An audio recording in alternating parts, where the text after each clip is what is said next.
Hey guys, tonight we're stepping into the smoke-streaked, rain-slick world of Victorian Britain, where life is brutal, coal is king, and the kitchen table, if you even had one, is more survival zone than comfort zone.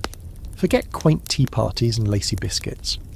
The real meals people ate to get through this era, not only would they not pass a modern food inspection, they'd probably have you crawling to the nearest doctor with food poisoning and a deep sense of betrayal. You might think you're ready for this, but let's be real. You probably won't survive this.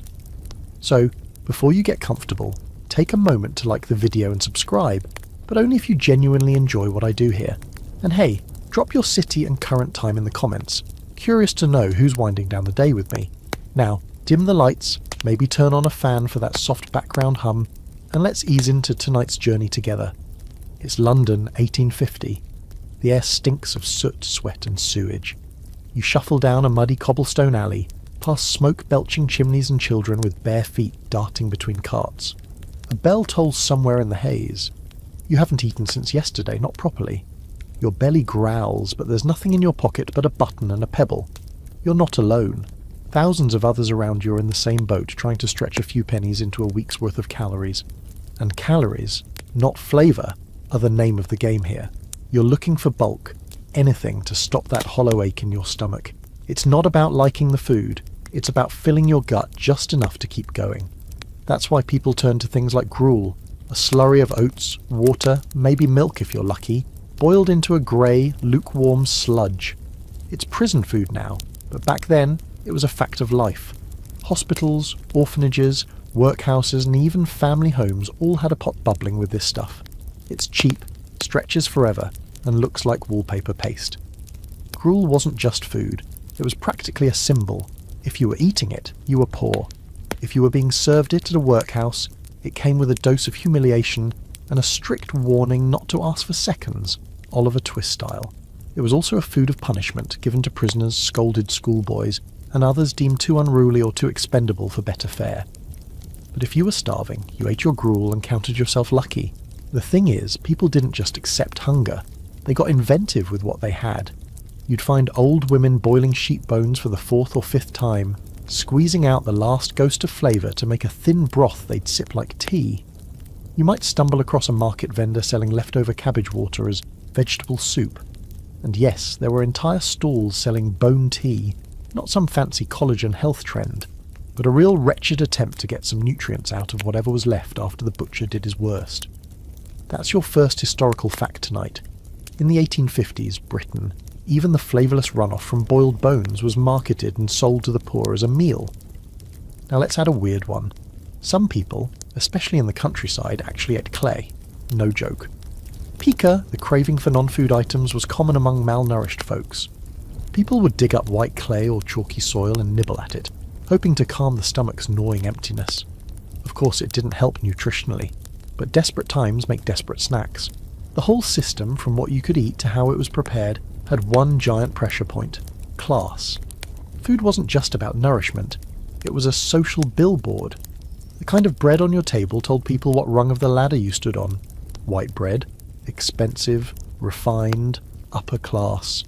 Coarse brown bread with bits of husk still in it. That's the pauper's loaf. The same applied to cuts of meat, if you ever got to see any. Sirloin was for the elite. Tripe, offal, and feet were for everybody else. And if you had no money, well, then, you just hoped someone tossed a heel of bread your way before the rats got to it.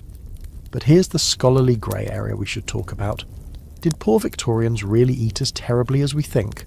Some historians argue that the worst cases, the famished orphans, the bone boilers, the arsenic-spiced buns, yes, we'll get there, are overrepresented. Maybe there was more variety than we give credit for. Maybe communal cooking, neighbourly sharing, or clever gardening made more of a dent in poverty than the archives show. Or maybe we just like to imagine it grimmer than it was because the drama is easier to swallow than the gruel. Still, when you zoom out, one thing's clear. Unless you were wealthy or extremely lucky, you weren't dining. You were surviving. Every meal was a calculation. Every bite was either a compromise or a miracle. And if you found something hot, filling and vaguely chewable, that was cause for celebration. So tonight, as you snuggle under your blankets with your snacks and clean water and soft pillows, spare a thought for the factory girl warming her hands on a tin of half-rotten stew. Or the dock worker chasing down a coal cart vendor for a roasted potato, burned black on the outside but still better than nothing.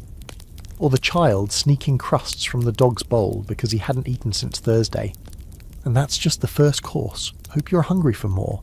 By now, you're probably picturing a bleak bowl of gruel, maybe a charred root vegetable or two, and wondering, what else did people actually eat when things got even worse than usual? Well, pull up a cracked wooden stool because tonight's special is gruel's equally sad cousin. Thin porridge and its many names: water porridge, stirabout, and the very Victorian-sounding sop.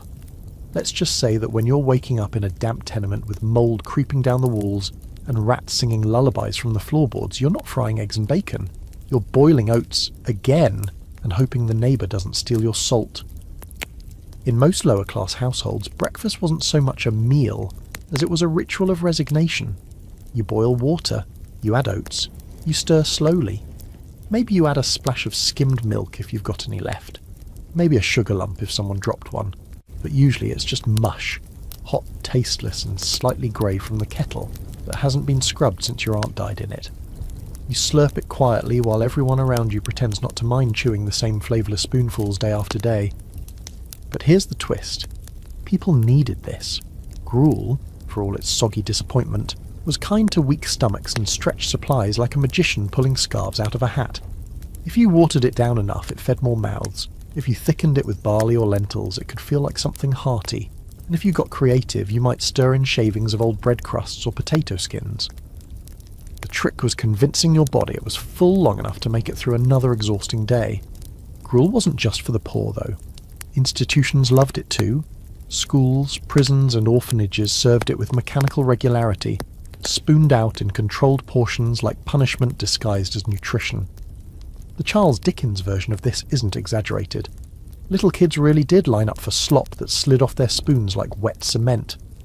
One whistle meant breakfast, another meant stop talking, and the third, that was just the rats changing shifts. Now here's a lesser-known truth. In wealthier homes, gruel wasn't entirely off the menu. If you were sick, hungover, or nursing a delicate constitution, whatever that means, gruel was considered restorative. Fancy gruel even had nutmeg. Yes, nutmeg. They'd grate it right on top and call it medicine. And don't forget cinnamon. If you could afford the spice rack, you could disguise gruel as something almost pleasant.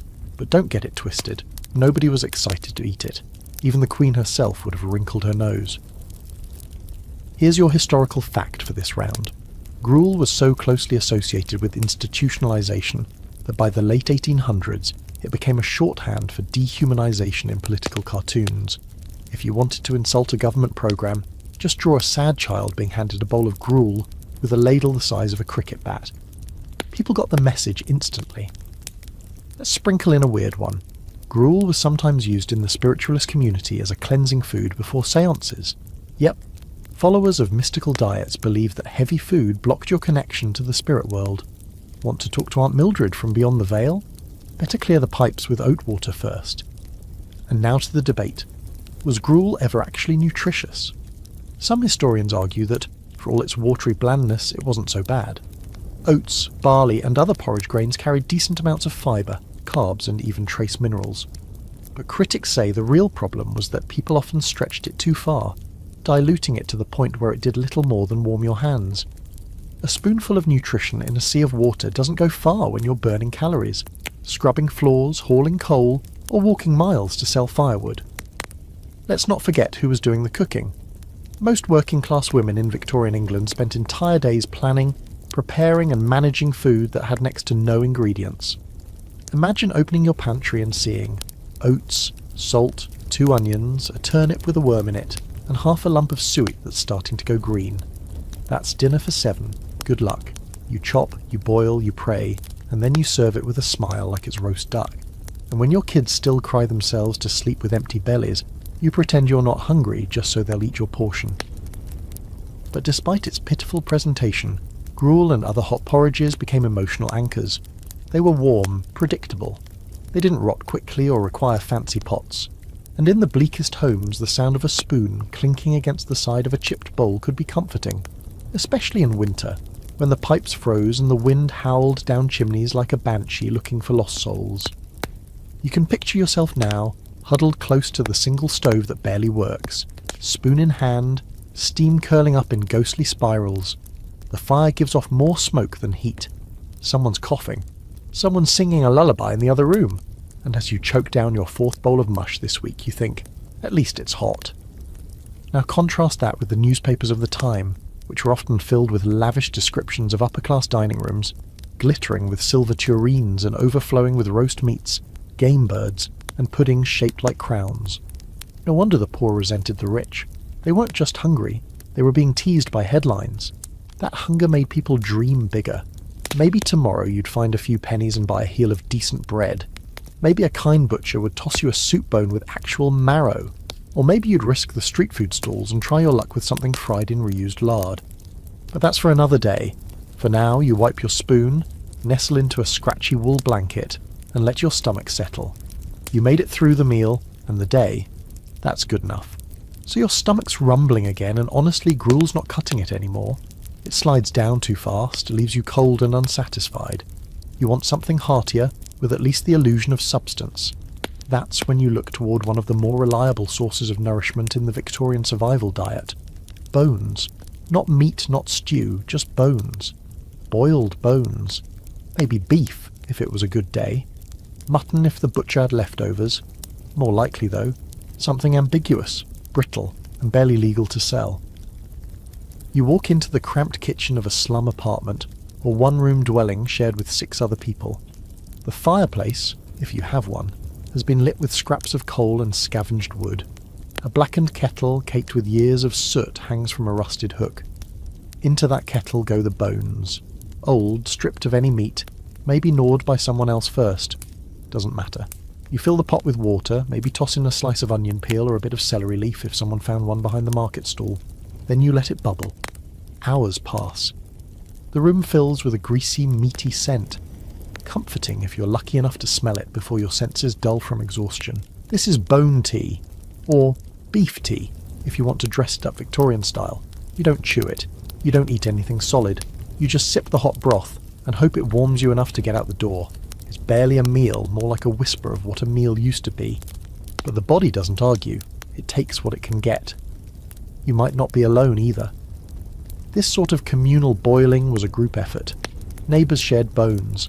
One person had the pot, another had a few shreds of vegetable peelings, and someone else might have the salt. These weren't just meals, they were social rituals wrapped in desperation. People took turns keeping watch over the pot, stirring slowly, adding water to stretch the flavour further. Some bones were reused for days.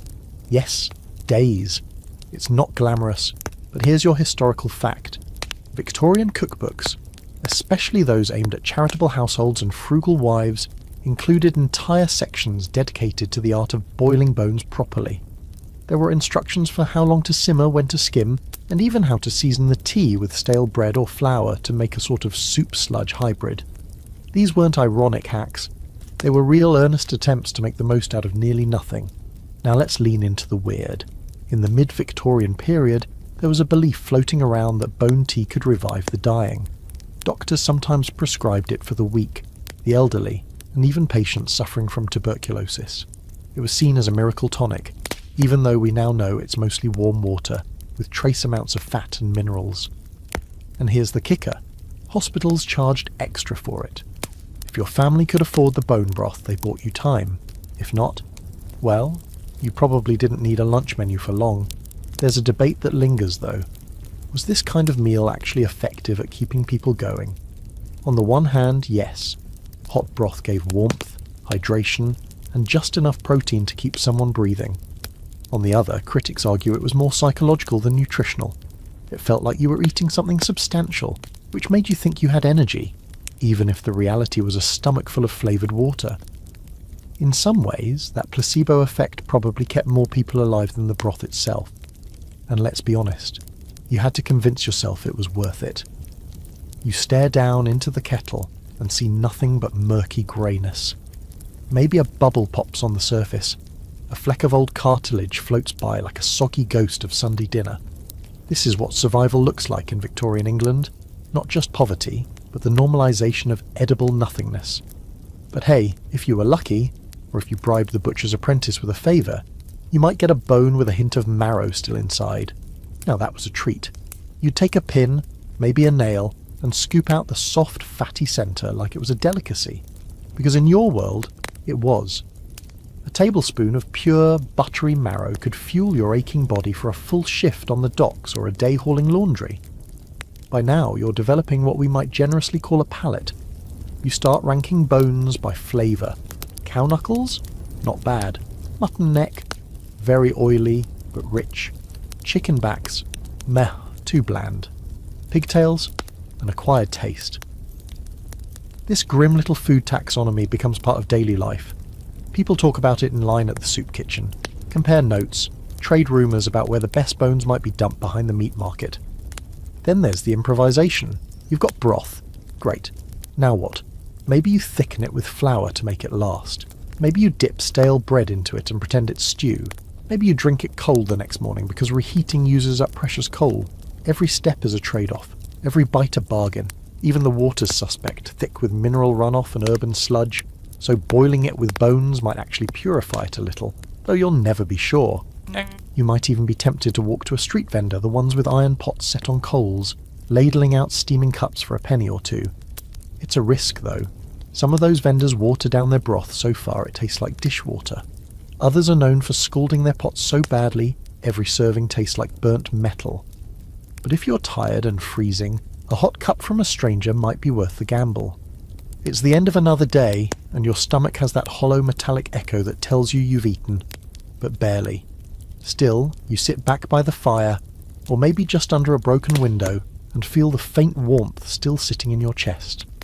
That broth, as thin and forgettable as it was, has bought you another few hours of motion, of thought, of life, and tomorrow you'll do it all again. You'll chase bones. You'll boil them to dust. You'll believe in the magic of hot water and hope. It's morning again, and the streets are already alive with clatter and smoke. You button up your threadbare coat not because it's warm, it isn't, but because it hides your hunger. There's nothing in your belly but yesterday's bone broth, and a stubborn optimism that maybe you'll find something on the streets today.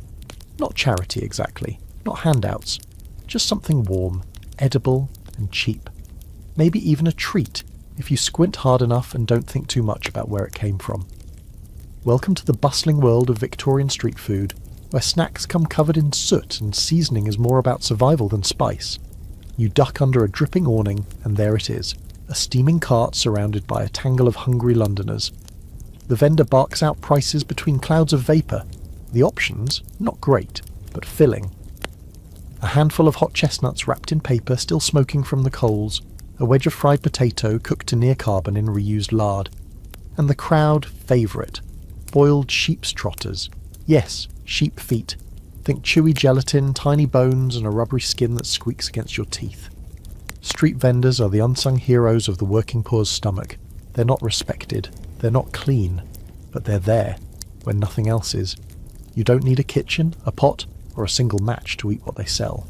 You just need a penny, maybe two, and luck. Because this food might sustain you, or it might make you sick. There's always that whisper in the back of your mind. How many times has that pot of oil been reused? Did they actually wash that meat before tossing it on the griddle? Probably not. But when you're desperate, questions are luxuries. Here's your historical fact. By the mid-1800s, London alone had thousands of street food vendors. The city's poor relied on them daily, and they even had a nickname, the street purveyors of comfort. Comfort is a generous word. Most sold greasy, heavily salted food designed to hit your stomach like a brick and keep you full just long enough to work. Items included pig's ears, fried fish scraps, meat pies of uncertain origin, pickled whelks, and more. Let's toss in a quirky twist. Ever hear of hot pea soup boys? That was a real thing. Young lads, often no older than 10, would walk the streets with buckets of thick pea soup, ladling out portions to customers who drank it from communal mugs or tin cans. No washing between customers, no napkins, just you, the soup, and the hope that the last guy didn't have consumption. And now the debate. Did Victorian street food make life better, or worse? Some scholars argue these vendors filled a crucial gap, feeding the masses when indoor kitchens were rare and time was money. Others point out the food was often dangerously contaminated. Food safety laws were still decades away from having teeth. The lard used to fry that potato. It might have been sitting out all week. That meat pie could have been made of cat, or rat, or spoiled offal dressed up in a flaky crust. People didn't just get stomach aches, they got typhoid, cholera, worse. So yes, street food kept you alive, but sometimes it didn't. Still, there's a thrill to it. You step up to a vendor, hand over your coin, and receive a little paper parcel so greasy it stains your fingers on contact. Inside, roasted potatoes split open like overcooked books, their scorched skins hiding a soft, almost creamy centre. Or a skewer of eel, slightly charred, coiled up like some ancient sea monster on a stick. Or, if you've really lucked out, a hot meat pudding, its crust flaking apart to reveal, well, something vaguely meat-like. You don't ask what it is, that's the rule. The streets themselves contribute flavour, if we're being poetic. Everything's damp, fog mixed with smoke from coal fires and horse manure. The air tastes like soot and rain. Your hands are blackened from touching every surface. But the food's hot, and that's all that matters. You eat with your fingers tearing into the flaky crust, licking off the grease, blowing on each bite. No cutlery, no etiquette. Just survival, Victorian style. You might pass a man with a tray hanging from his neck hawking hard toffee or penny licks. Small glasses filled with cheap ice cream or custard that are licked clean and handed back for reuse. Think about that for a second. Everyone used the same glass. You finish, hand it back, and the next guy uses it. Between that and the soup boys, germs had a highway. Still, these snacks had their place. Children would spend their last farthing on a toffee apple, gnawing at it until it cracked a tooth. Adults leaned against walls, eating pickled eggs out of jars, wincing with each bite. And for many, the act of eating on the street, shoulder to shoulder with neighbours and strangers, became one of the few moments of shared human experience in an otherwise gruelling day. Because here's what the history books don't always capture. These weren't just food vendors, they were anchors. You saw them every morning on your walk to work, every evening on your stagger home. Their smoke signalled safety. Their clatter was a lullaby of routine, even if the food made you gag, even if it barely filled the cracks inside you. It reminded you that life was still happening. You weren't forgotten. You weren't entirely invisible. So tonight, as you finish your oily paper bundle and wipe your fingers on your already dirty sleeve, you lean back against the brick wall of a tenement building and look around. The fog curls like a cat around lampposts. A man sings somewhere down the alley. You feel something close to warmth in your belly, a strange gratitude for the unnamed vendor who gave you calories instead of kindness, and that's enough. It has to be. It's raining again, of course. The kind of fine, cold drizzle that soaks you through without you noticing until your bones start to ache. You duck under a crooked awning, wiping water from your brow with a sleeve already damp from yesterday, and glance down at the small lumpy prize in your palm, a potato, still warm just barely. Scorched on one side from its time buried in hot coals, its skin crisp in patches and splitting open to show a steaming golden interior. It's not much. But tonight, this potato is everything. Victorians didn't just eat potatoes, they depended on them. Across the classes, though especially among the poor, the potato became the most reliable, flexible, and forgiving staple in the Victorian diet.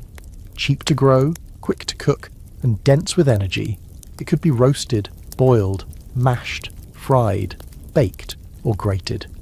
You could make soup with it, thicken a stew, or just eat it plain with a pinch of salt. Maybe a smear of lard if you had it. It was filler, fuel, and famine fighter all in one. And the love affair wasn't limited to England. In Ireland, potatoes were a way of life. Entire families depended on them for daily sustenance. Until, of course, they didn't. When the blight hit in the 1840s, it blackened entire fields of potatoes, leaving millions without their main source of nutrition. The result?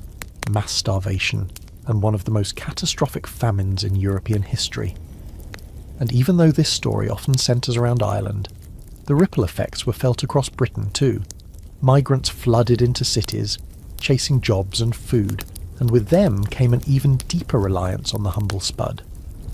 So here's your historical fact for tonight. By the mid-19th century, working-class families in Britain were eating an average of 10 pounds of potatoes per person per week. That's not a typo, 10 pounds. Potatoes were often eaten at every meal, boiled for breakfast, mashed for lunch, baked or fried for dinner. There were even potato clubs where workers pooled money to bulk buy potatoes in winter months when they were more expensive. And then there were the baked potato vendors, the unsung heroes of cold Victorian nights. These weren't fancy food carts, more like soot-blackened barrels on wheels with glowing embers inside and a sack of potatoes piled on top. You'd smell them before you saw them, the char, the smoke, the slightly sweet, earthy scent of a perfectly scorched potato. A warm one cost a penny, maybe a halfpenny if the vendor liked your face or didn't notice you were short. For the hungry and homeless, this was one of the few foods that came hot, cheap and filling. Now for your quirky tidbit, some Victorian street vendors didn't just sell potatoes, they rented them. No, really. They would lend hot baked potatoes to customers as hand warmers in winter. You paid a small fee to carry one around in your coat pocket to keep your fingers warm, and when it cooled, you gave it back, or paid extra to eat it. In some parts of London, this was so common that kids would race between vendors trying to get a free warm-up. There's something strangely comforting about the potato's role in all this. It asked for little, gave back a lot. No fancy preparation required, no cutlery. You could eat it with your hands, tear off the skin with your teeth, share it with your family or squirrel it away for later. Even the leftovers could be fried into cakes or mashed into bread. It was the one food that felt like a small victory. A meal, however modest, that actually felt like a meal. Still, scholars debate whether the potato really helped alleviate poverty, or just made it more manageable. Was it a tool of resilience, or a way of pacifying the masses with something that filled them up without solving the deeper problems? Some argue that potatoes enable landlords and employers to keep wages low. After all, if you could survive on tubers and a pinch of salt, what incentive was there to pay more? But for you right now, standing in a crooked alley with steam rising from the cracks in your baked potato like a miniature volcano, none of that matters. You take a bite, the soft inside nearly sweet against your tongue, and close your eyes for a second. It's hot, it's solid. It'll sit in your stomach like ballast. That's what you need. There's even a tiny sliver of charred skin stuck between your teeth. A sure sign that this one's been roasted long and hard just the way you like it. Later you might scrape together a meal from the rest of your meagre larder. A bit of onion, maybe some leftover greens if they haven't gone slimy, a heel of bread. But right now, this potato is centre stage. It makes your fingers burn, it fogs up your breath, and it makes the endless grey sky above you feel a little less oppressive. As you eat, you see others doing the same. Men crouched by gutters, women sitting on crates, children sharing bites with grubby fingers. No one talks. There's no need. This moment is sacred in its own quiet way. Warmth, food, and a pause between hardships. The rain keeps falling, but for now, at least your stomach is full. Morning begins before the sun shows its face, as it always does. You roll off a straw-stuffed mattress that smells faintly of mildew and the kind of sweat that never fully dries. Your joints ache, but there's no time to linger. You're a charwoman, a cleaner of houses, floors, fireplaces, and sometimes reputations. You're out the door before half the city has stirred, walking fast to keep warm, your boots squelching with the previous night's rain. You won't be back until after dark, and everything you eat today has to be fast, cheap, and easy to carry. Breakfast. If you can call it that, it's going to be brutal. In the cramped room you rent, more closet than home, you heat a tin mug of water over a sputtering flame. The luxury of tea has long since evaporated. Today, it's just warm water with a splash of milk so thin it might as well be a memory. You stare at the loaf of coarse brown bread on the counter. It's hard at the edges and dry through the middle, but it's what you have. You break off a piece and chew slowly, grinding your teeth through the gritty texture.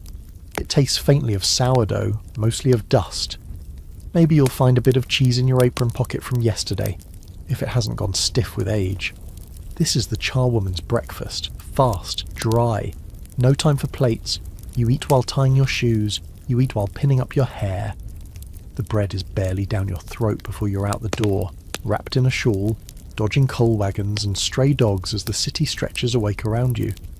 You won't eat again for hours. Not because you're fasting, but because there's no break in your day long enough to allow for it. And even if you had time, well, eating at work isn't really an option.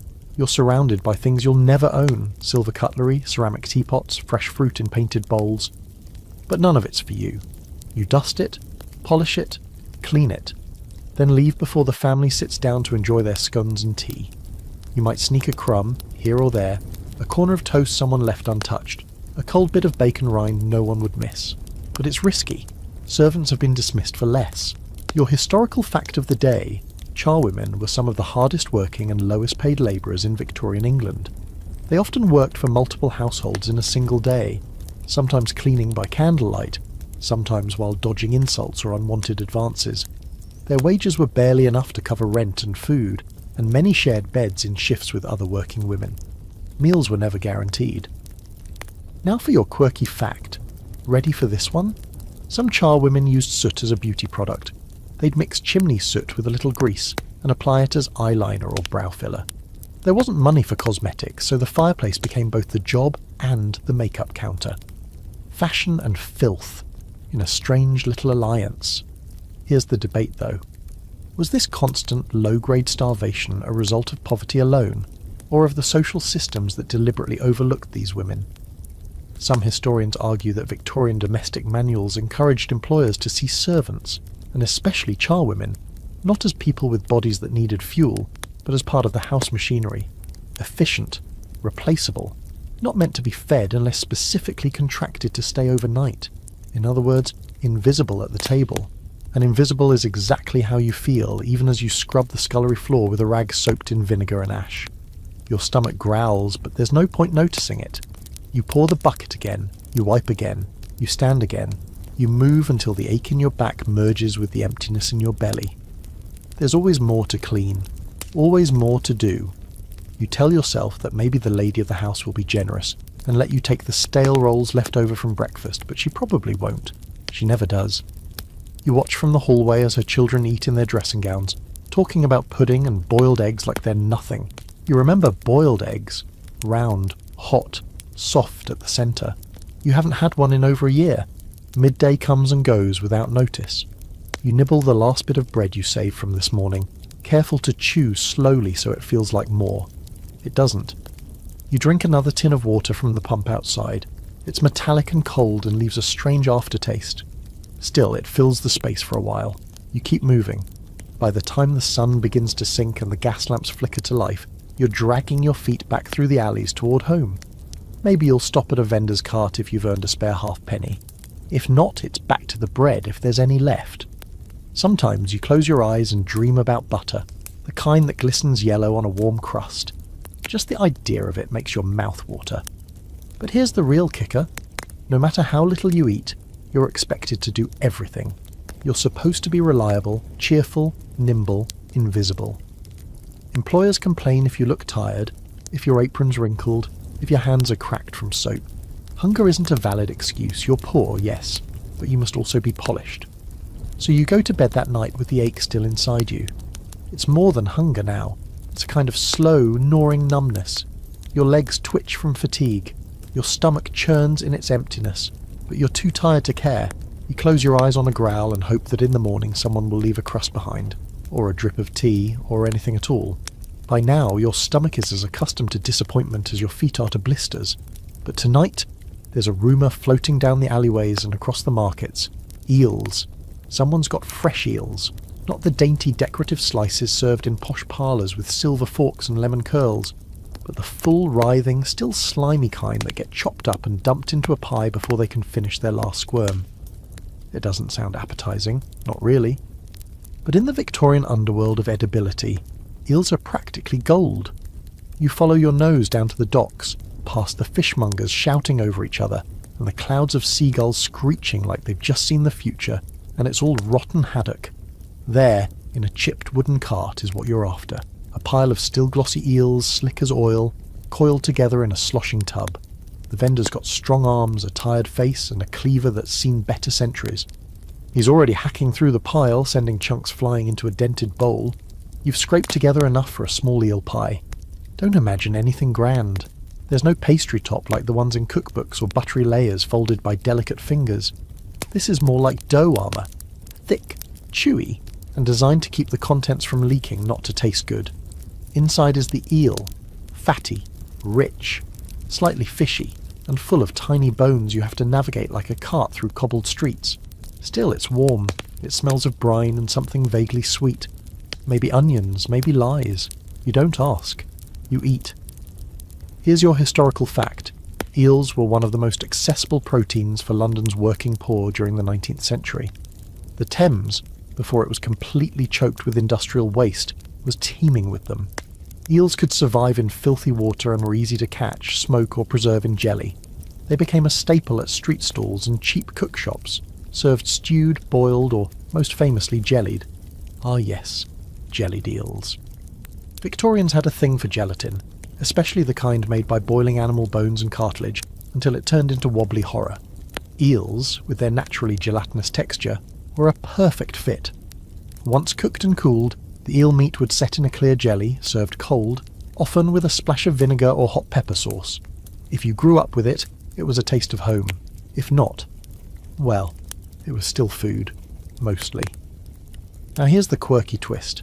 In some London neighbourhoods, eel pie shops became social hubs, like the fast food joints of the East End. You'd pop in for a pie, sit elbow to elbow with chimney sweeps, dock workers and washerwomen, and shovel down your meal while swapping gossip or plotting your next hustle. These places weren't just for eating, they were for surviving together, a sort of low-budget community centre with fish bones. But not everyone loved eel. In fact, here's the debate. Were eels a desperate food or a cultural favourite? Some historians insist eel dishes were cherished, with recipes passed down and eel catching seen as a family tradition in some riverside communities. Others point out that as the river grew more polluted and the city more crowded, eels became associated with poverty and hardship, more necessity than choice. If you could afford beef or chicken, you probably weren't choosing eel, unless of course you were from the East End, where eel pride runs deep and has somehow survived into modern menus, jelly and all. You finish your pie and lick the last bit of eel juice from your thumb, careful not to waste a drop. The bones, tiny and white, pile up like the memory of a real meal. You feel strangely satisfied. Not full, exactly, but held over. Eel is heavy in the stomach, a kind of oily anchor that keeps you from drifting into the numbness of hunger again too soon. Later, walking back through the alleys, you pass a child gnawing on a piece of smoked eel skin, salty and blackened at the edges. He holds it like a treat, like a lollipop for the apocalypse. You remember your own first taste, your face wrinkling, eyes watering, then slowly understanding that this oily, fishy, strange textured thing could keep you alive. It wasn't love at first bite, it was survival. Back home, or what passes for it. The others ask if you brought anything back. You shake your head. Not because you're selfish, but because there wasn't enough. You share stories instead, about the vendor's cleaver, the way the eels looked like river ghosts, the heat of the pepper sauce that made your nose run. For a moment everyone laughs, for a moment the hunger's replaced by something else, and that's how it went in Victorian England. Food wasn't just about calories, it was about luck, stories, the strange pride that came from eating something that would make your upper-class employers faint. Eels weren't glamorous, they weren't even pleasant, but they were yours, caught from your river, cooked by your people, eaten on your terms. So tonight, as your stomach digests the strange sea-dweller you've wrestled into submission, you lie back and let the warmth of the pie linger just a little longer. It wasn't fancy, it wasn't clean, but it was real. And sometimes real is more than enough. You wake up to coughing, not your own, but someone else's, dry, persistent, and far too close. It echoes through the shared hallway like a clock ticking down, one lung-rattling bark at a time. You pull the threadbare blanket tighter around your shoulders and glance across the room. There, curled on the floor like a discarded coat, is your youngest brother. His ribs move fast with every breath. He hasn't eaten since yesterday, maybe the day before. Honestly, it's hard to keep track. You count time in crusts now. You're 12, maybe 13. It doesn't really matter. You're not in school and you haven't been for years. Instead, you spend your days working, sometimes at the match factory, sometimes sweeping chimneys, sometimes hawking newspapers or scrubbing pots in a tavern kitchen. Anything that earns a coin, anything that might put something, anything, in your stomach. Child labour isn't a misfortune, it's the rule. You don't know anyone who doesn't work. Every kid on your street, boys and girls alike, has a job, or 3. Some lucky ones find apprenticeships, but most do the dirty, dangerous jobs no one else wants. Chimney sweeps, mudlarks, factory hands, crossing sweepers. You're bone thin and fast, which makes you perfect for crawling into places adults can't reach. You're paid pennies for hours of work. It's hard, it's cold, but what hits hardest is the hunger. Today breakfast is the same as yesterday. Nothing. You tuck your cap over your ears, stuff your hands in your pockets, and head out into the London morning. The streets already stink of smoke and wet horse manure. Your stomach groans at the sight of a bakery window, a row of warm loaves sitting just out of reach. You press your nose against the glass, half from hunger, half for the warmth it radiates. Then you move on. Staring too long makes it worse. By mid-morning you're at the factory. It's hot, loud, and filled with the clatter of machines that could take your fingers if you blink wrong. There's no lunch break, just a few stolen minutes behind the shed where you and the other boys chew on whatever you've scrounged.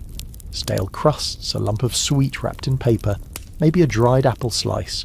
It's not eating, it's stalling.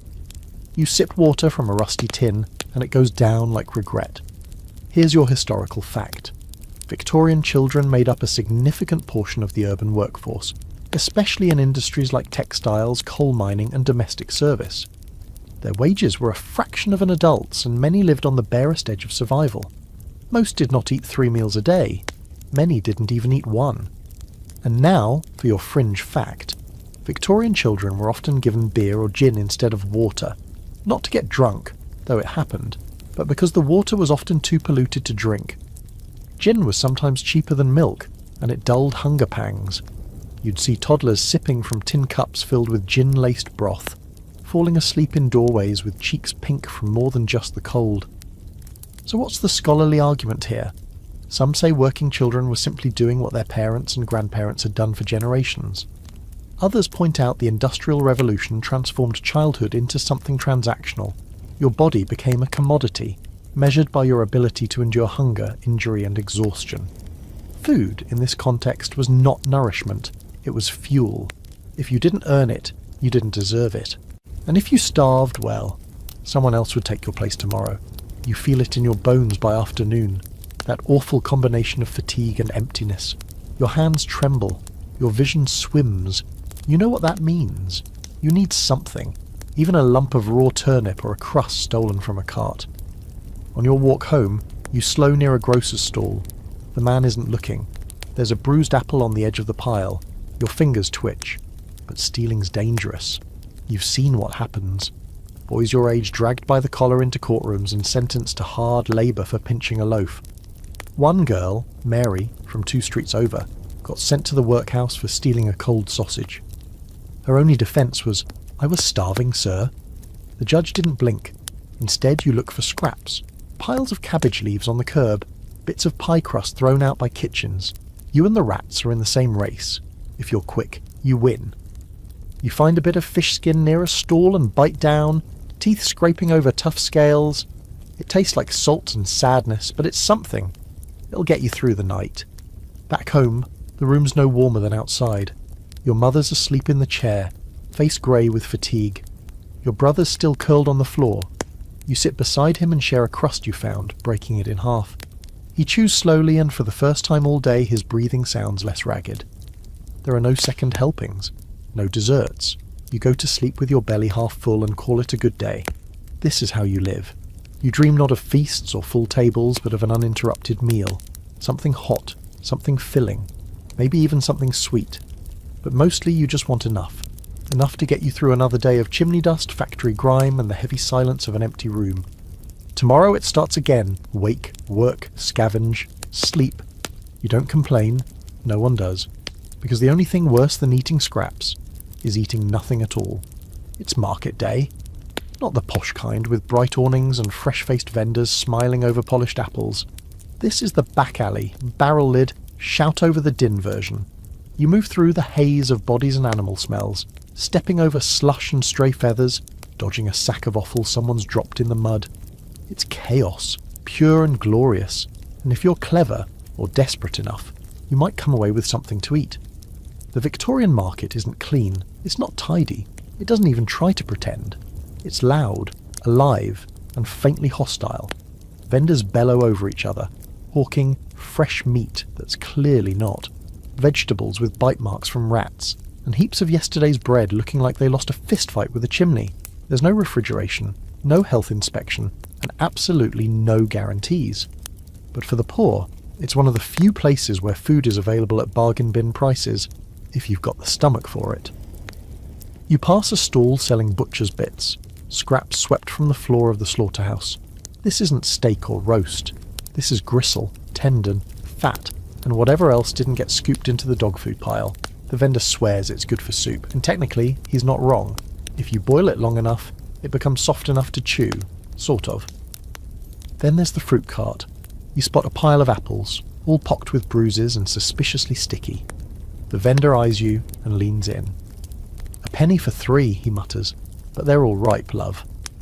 That's code for eat them today or throw them away tomorrow. You hand over the coin. The apples are soft, yes, but they're edible. You bite into one and get a mouthful of sour pulp and grit.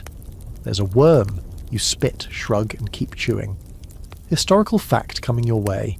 Open-air markets in Victorian cities like London, Manchester and Liverpool were vital hubs for the working poor. Before the rise of supermarkets or even reliable corner shops, these stalls provided the only affordable access to perishable food. Prices dropped rapidly toward the end of the day when vendors wanted to offload goods rather than cart them home. That meant bargain hunters, especially women and children, swarmed the markets at dusk, hoping for a deal on wilted greens or last-minute meat scraps. Now, let's bring in a fringe gem. Victorian market stalls sometimes sold something called blown meat. This isn't a new protein trend. It's meat that had started to rot and was reinflated with air to make it look plump and fresh. Butchers literally inserted a pipe into the meat and puffed it up like a balloon. People bought it. People ate it. People got sick. And then they came back the next week and did it all again. Because sometimes the risk of spoiled food was better than the certainty of none. This brings us to the debate. Did Victorian markets empower the poor by providing cheap food? Or did they exploit desperation by dumping unsafe, low-quality goods onto people with no other options? Some historians argue that markets were grassroots lifelines, a chaotic but essential system of food redistribution. Others see them as symptoms of structural failure. No regulation, no protection, just a swirling pit of inequality dressed up in noise and cheap fish.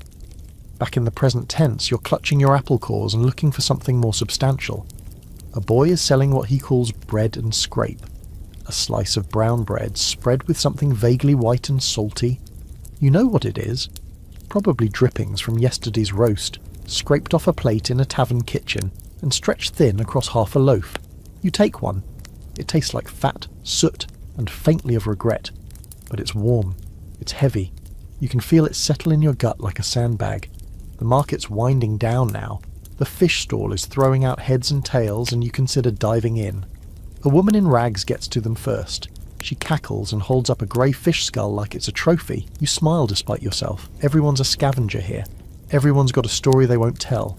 As you leave, you pass a vendor selling pickled things in jars. Onions, eggs, maybe even a pig's foot if you squint. It's too expensive today, but you make a note. Maybe next week if you get paid. Maybe if that lad from the factory finally gives you back the coin he owes. Maybe if there's no rain and no fines and no one gets sick again. You walk home with your haul, 2 wormy apples, a smear of bread and scrape, and a handful of wilted cabbage leaves you managed to grab when no one was looking. It's not enough for a feast, but it's more than nothing. And tomorrow, maybe the same stalls will have better luck. Maybe a butcher will take pity and toss you a real bone. Maybe. You sit on the stoop of your building, the street lamp flickering above you like a dying firefly, and take one last bite of apple, avoiding the brown spot near the core. Someone passes by with a wheelbarrow full of turnips. You wonder if you could nick one. You don't. Not tonight. You've made it this far on honesty and elbows. That'll have to do. The market closes behind you. The sounds fade. The city exhales. And your belly, while not full, is no longer crying. By now you know what hunger tastes like. Metallic. Dry. A little like sadness ground into flour. You also know what desperation does to a recipe. It turns scraps into stew and offcuts into dinner. Tonight, you're eating something that both fascinates and unsettles. Meat. Sort of. More precisely, you're eating hashed meat. the Victorian catch-all term for, well, let's say mystery protein. When meat is too old to roast and too rough to chew, you hash it. Chop it fine, stew it long, and don't ask too many questions. You're in a narrow kitchen, steam fogging the cracked window, standing over a pot that smells like every meal ever cooked in it, all at once. There's something stringy and dark bubbling inside, mixed with onions, if you had any, gravy made from flour and water, and sometimes coffee grounds for colour, and whatever herbs might have been pinched from the neighbour's yard. The recipe, it changes daily. One day it's mutton, the next it's horse, and sometimes it's nothing you want to name. You don't ask where the meat came from, you just cook it until it stops moving. That's how hashed meat works. It's food by obliteration. Dice it, drown it, disguise it. Add breadcrumbs to stretch it, add vinegar to kill the smell. Serve it hot and fast and pray no one chokes on a shard of bone. Here's your historical fact. Hashed meat was a standard dish in many Victorian homes, especially those with little money and no refrigeration. Leftovers weren't just reheated, they were transformed, disguised, and reused over and over. Meat could be hashed and rehashed across multiple meals, often combined with potatoes, bread, or grains, to give the illusion of quantity. And the Victorian obsession with not wasting a scrap, it ran deep. Cookbooks of the era included entire chapters on how to repurpose meat. Cold beef pudding, liver hash, tongue pie, kidney stew, and the delightfully named mock duck, which had no duck in it whatsoever, just soot, sage, breadcrumbs, and imagination. Now for your fringe fact, there were actual vendors who sold pre-hashed meat from barrels. No one ever asked what kind of meat it was. Beef could mean ox, horse, or even old sheep. Some barrels weren't meat at all, just animal fat dyed and seasoned to simulate protein.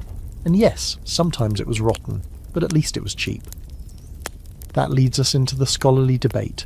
Were the poor deceived by these food practices, or did they simply participate in a shared act of willful ignorance? Some say working-class Victorians were tricked, sold adulterated food with false labels and dishonest weights.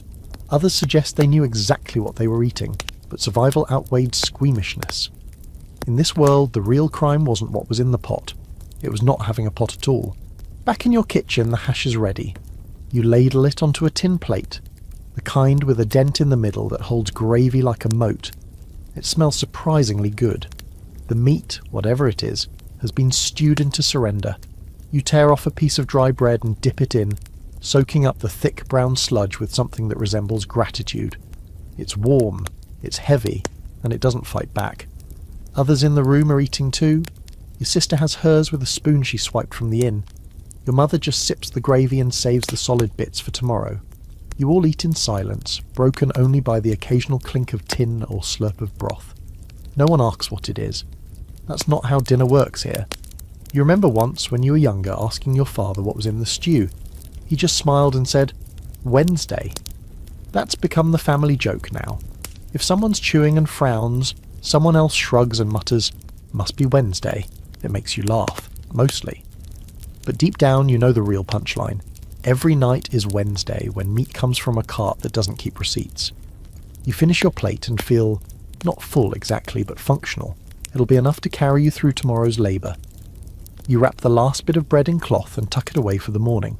That, paired with leftover gravy congealed into a jelly, is breakfast. No one calls it by name, it's just what's left. And that's the thing. The Victorians didn't waste. Not because they were noble or efficient, but because they couldn't afford to. Food was too scarce, too uncertain. Even the worst cut, the blackest crust, the sourest scrap could be saved, boiled, hashed, or hidden. You learn to cook by learning to stretch, to lie with spices and silence, to make something taste good just long enough for it to disappear. Later that night, you sit by the fire and rub your belly, listening to the distant sound of horses and carts rattling through the wet streets. Someone outside is singing a pub tune, off-key and half forgotten. The warmth from the hash still clings to your chest. Tomorrow you'll look for meat again. Maybe not real meat, maybe not fresh, but something to hash, disguise, and serve with a side of denial. Because in the end, hashed meat is more than a dish. It's a philosophy, a quiet declaration that says, I may not know what this is, but I'm still here to eat it. And that in this time and place is enough. It's early evening now and the kitchen smells like steam and something vaguely metallic. You've boiled water in the same pot 4 times this week. Tonight's meal doesn't come in slices or chunks or even identifiable textures. It comes in the shape of pudding, not the kind that jiggles sweetly on a spoon crowned with whipped cream or dusted with sugar. No, this is Victorian pudding, and tonight it's savoury. Solid, dense enough to stop a falling coal in its tracks. And what's inside it? Well, that depends on what didn't go bad yet. You're making something called a plum duff, though there are no plums, and duff is Victorian for whatever the heck we could cram into a cloth bag and steam for 3 hours. The ingredients include a fistful of sweet, a scoop of flour, and a mystery assortment of chopped organs from the butcher's bucket. Maybe some beef lung, maybe liver, possibly a bit of tongue. You don't ask, you don't want to know. You mix it all together, add stale breadcrumbs, tie it in a cloth, and hang it over a boiling pot like it's being executed by steam. Victorian puddings weren't just food, they were strategy. You could feed an entire family with a few scraps if you wrapped them in dough and boiled them long enough. Sweet puddings were for Christmas or weddings. These were survival puddings, gritty, bland, and usually grey. But they were hot, and hot counts for something when the temperature outside has dropped low enough to freeze the inside of your wash basin. Your historical fact: savoury puddings, like steak and kidney pudding, or blood pudding, were common fare in working-class Victorian homes. Puddings allowed frugal cooks to combine flour, fat, and scraps into a cohesive, filling dish that could simmer over a fire all day using little more than a rag and a pot of water. Many homes didn't even have ovens, just open hearths or makeshift stoves, so steaming was the preferred method of cooking. Tonight's pudding, though, it's seen better days. You open the cloth to reveal a heavy, glistening lump that smells of boiled iron and regret. You slice into it. Steam hisses out, and the inside looks like meatloaf had a bad dream. You pass slices around on chipped plates. Nobody says anything. Not out loud, anyway. Quirky fact for you. Some Victorians believed that pudding cloths could pass down flavour over time. That's right. Like seasoning a cast-iron pan, but with boiled liver and flour. Families had lucky cloths they used for years, soaking up generations of suet, broth and meat juice. A pudding made in a new cloth was considered suspicious. You don't mess with tradition when your meal depends on it not being awful. But there's always a debate under the surface. Were savoury puddings actually enjoyed by the poor, or merely tolerated?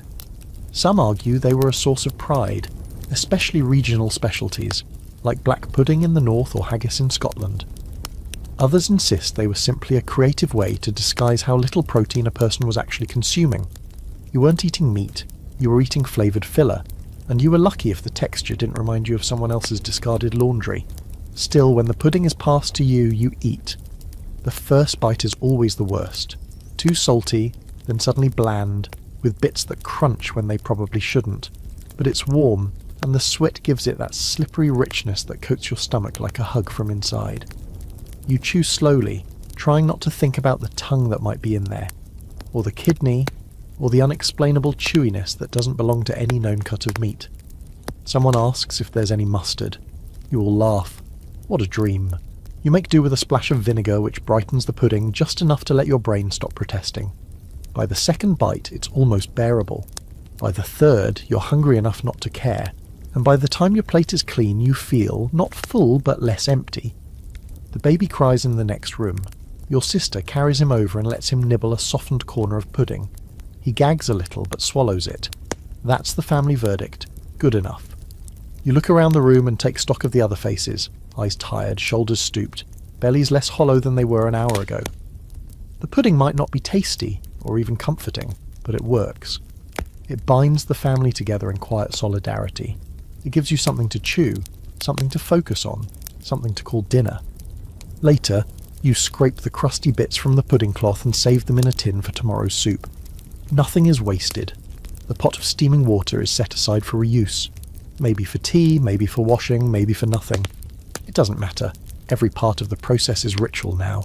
You don't just cook to eat, you cook to stay sane, to keep your hands busy while the world crumbles outside. And as you sit back, the pudding sitting in your gut like a brick wrapped in kindness, you allow yourself a rare moment of stillness. No one's crying. No one's asking for more. No one's talking about the butcher's bill or the rent that's 2 weeks late, just silence and pudding, and the strange, quiet pride of having made something out of nothing. You're up before dawn again, stomping your feet by the hearth to chase away the cold that's sunk into your bones like it's paying rent. The fire's barely embers, but there's enough heat left to warm yesterday's bread, assuming it hasn't gone rock hard overnight. You reach for the last crust, brush off a layer of ash it collected while sitting too close to the coals, and break it in half. It's coarse, heavy, and tastes faintly of stone. Welcome to the world of the pauper's loaf, a name that sounds almost quaint until you try chewing it without cracking a tooth. In Victorian Britain, bread was the backbone of the working poor's diet. When everything else ran out, meat, potatoes, dignity, there was always bread, but not the fluffy, crusty kind with golden tops and clouds of steam rising when you tear it open. No, the bread you eat is dark, dense, and made with flour that might be half sawdust, half hope. You take a bite. It crumbles unevenly in your mouth, bits of bran sticking in your teeth like little reminders of how far you are from the upper crust. Literally. There's grit in it. You're not sure if it's from the flour or the oven ash, but at this point texture is the least of your worries. Here's your historical fact. The brown loaf, or pauper's loaf, was a government-regulated staple in Victorian workhouses and poor relief centres. It was made of wholemeal or barley flour, often mixed with cheaper fillers like rye, potato flour, or, in the worst cases, chalk, alum, or even ground plaster. Its coarser texture and darker colour were not only cheaper to produce, but also intentionally unappealing, as a moral deterrent against relying on charity. Bread that punishes you for eating it. Classic Victorian charity. You chew slower this time, as if that might make it taste like more. It doesn't. But it does bring back the memory of queuing for it, standing in line outside the local relief office, clutching a cloth sack and hoping to get your share before the tray emptied. Bread wasn't given out like soup. It was measured, counted, rationed like ammunition in a war against hunger. No one ever left with enough, just enough to keep them upright. Now for something weird. In some towns there were actually bread inspectors. That's right. Officials tasked with cutting into loaves and inspecting them for adulterants. Butchers could sell rotting meat. Grocers could stretch milk with chalk water. Yet somehow the bread, despite being one of the worst offenders, got all the attention. Maybe because it was so central. Or maybe because a bad loaf meant people started getting sick quietly, without riots or headlines. That leads us into the scholarly debate.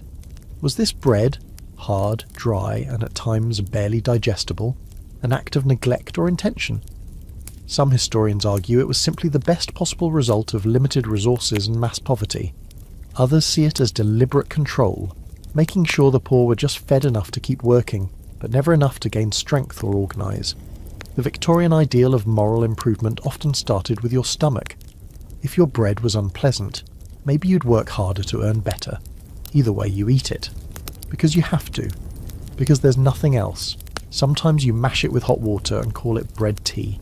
Sometimes you fry it in leftover fat, hoping the sizzle will cover the dryness. And if you're lucky, really lucky, someone gives you a spoonful of treacle to spread on top. That's a royal feast. Sweetness, even in tiny amounts, hits you like a revelation. Tonight's loaf, though, has no treacle, no butter, just weight. You break off a piece and hand it to your brother, who's too tired to ask if there's anything else. He nibbles at it with dull eyes. Your mother eats hers in silence, every bite slower than the last. It's not just a meal, it's a pause.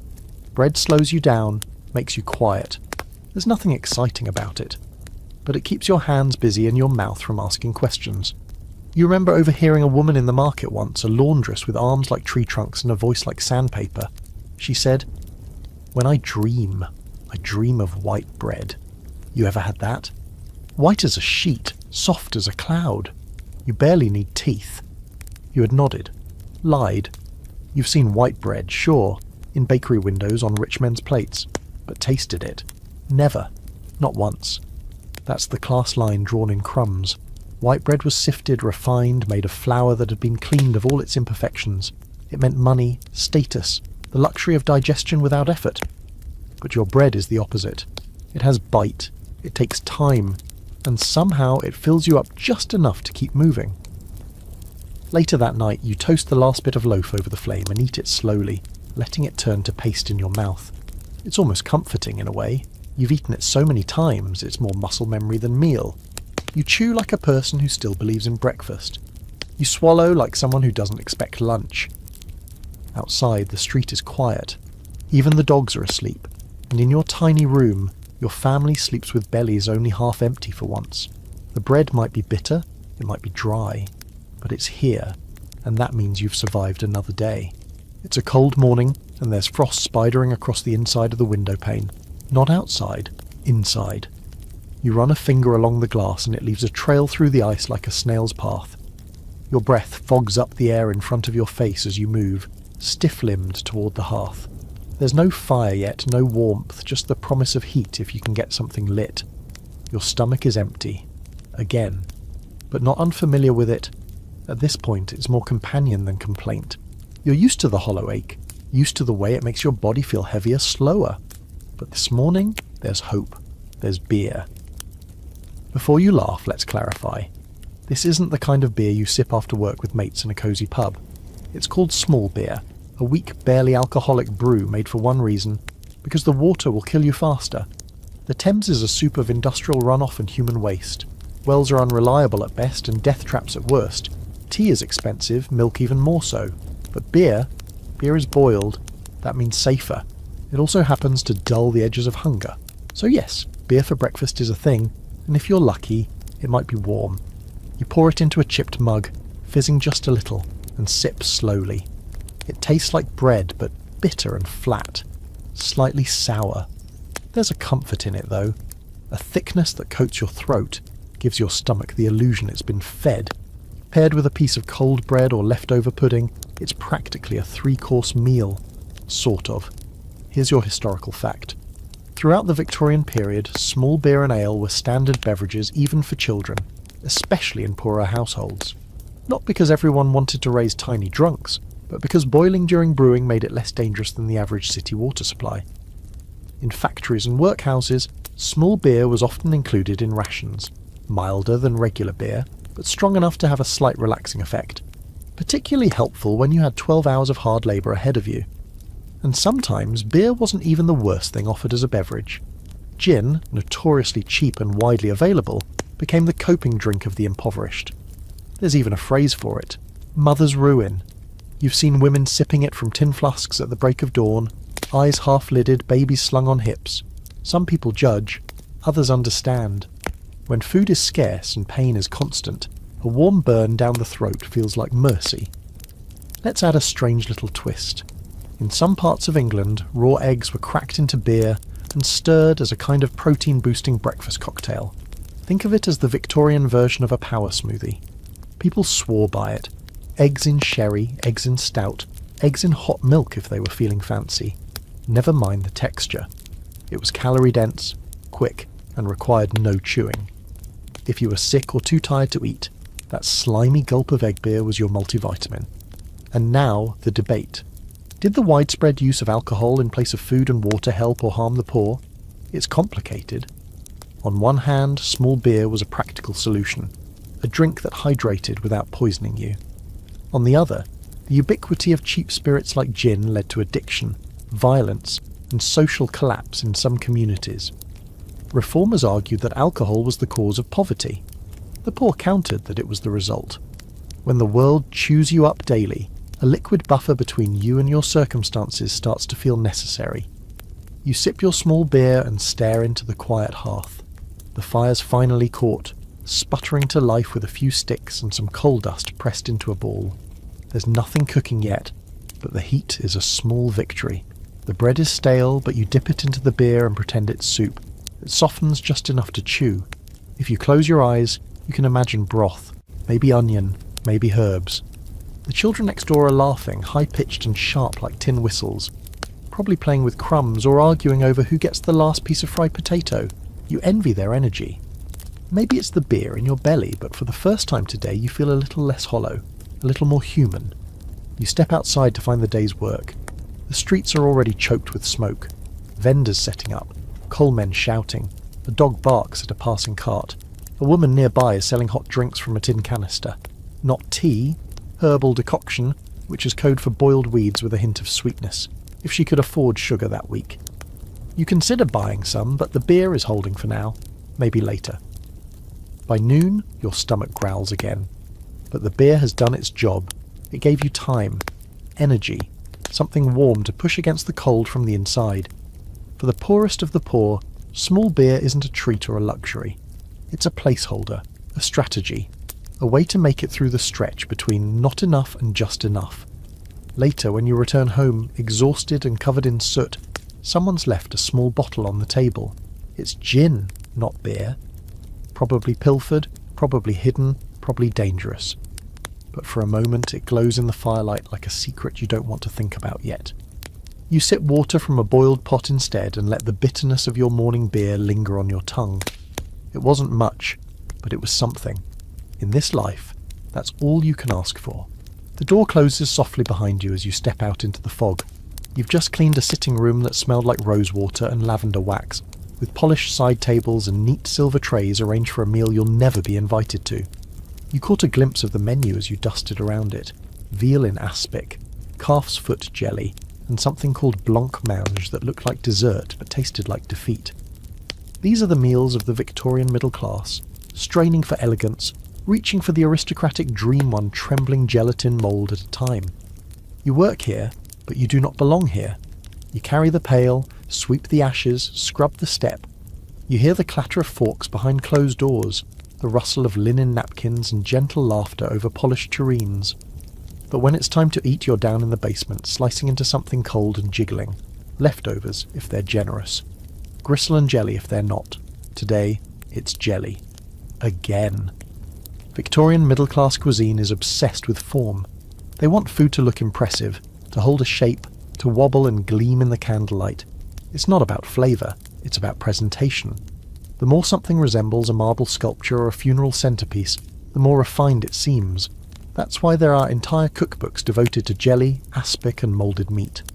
Calves' feet were boiled down to extract gelatin, then poured over fish, vegetables or shredded meat to suspend them in glossy domes of culinary performance art. Here's your historical fact. Gelatin dishes like calves' foot jelly were wildly popular in the Victorian middle class, especially during the mid to late 1800s. These dishes were considered signs of refinement and domestic accomplishment, particularly for women trying to signal gentility in the home. Preparing jelly was labour-intensive and required patience, so a flawless moulded dish was a badge of social competency, proof that a woman could afford time and servants. You, however, don't get the good bits. You get the runoff, the odd bowl of pale jelly, maybe flavoured with meat stock or lemon if someone was feeling kind. It looks like cloudy glass. It tastes like sadness with a hint of beef. You eat it with a dull spoon, swallowing fast to ignore the slick, unnatural texture sliding over your tongue. It clings to your throat like guilt. Time for a strange little detail.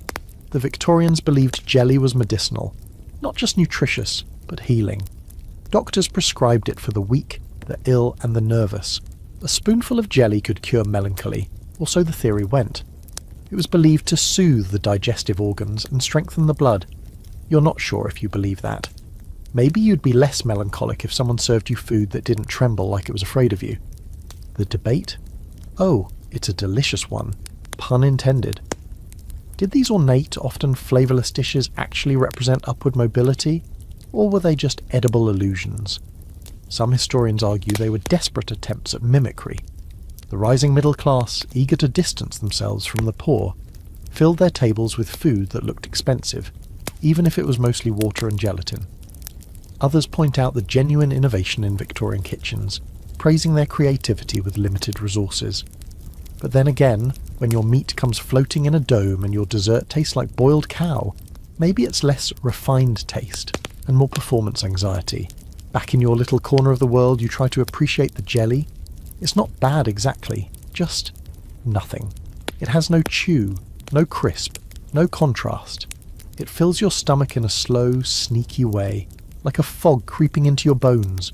It's better than hunger, sure, but it's not joy. Sometimes, if no one's watching, you sneak a smear of mustard or a crack of black pepper onto it, just to feel something. Anything. But mostly, you eat it plain. Because that's what's given. Because leftovers are not for customizing. You're lucky they remembered to send anything down at all. You sit on a wooden crate spooning cold jelly from a bowl into your mouth like a tired machine. Around you, other servants eat in silence. One woman has cold beef shreds on dry toast. Another has pickled cabbage and tea made from reused leaves. No one complains. No one compliments the cook. Food is fuel here, not conversation. You eat, and then you clean. Later, when the family's out and you're scrubbing candle wax off the dining room floor, you glance at the crystal dishes drying on the sideboard. They gleam under the gaslight, waiting to be filled again with jelly, cream, and whatever ambition tastes like when you have it set in aspic. You can't help but feel that middle-class food is trying too hard, too perfect, too jellied, as if the people eating it are afraid the world might realise they're only one failed payment away from brown bread and bone tea. By the time you finish for the day, your stomach's mostly quiet. Not satisfied, not nourished, but quiet. You wrap up the last spoonful of jelly in a scrap of wax paper and tuck it into your apron for tomorrow. Maybe it'll firm up more overnight, maybe it'll be worse. Either way, it's food, sort of. You close the gate behind you and walk home through the fog, your stomach lined with gelatin, and your mind already wondering what new shape tomorrow's hunger might take. There's no variety down here, only leftovers, and the odd miracle when someone forgets to clear a plate. But that jelly, awful as it was, means you won't fall asleep starving, and in this life, anything you can keep down without gagging is a win. You're back on the street, the cold nipping at your fingertips as you shove them deeper into your sleeves. The factory bell has rung, your shift is done, and your legs carry you toward home with a familiar dragging weariness.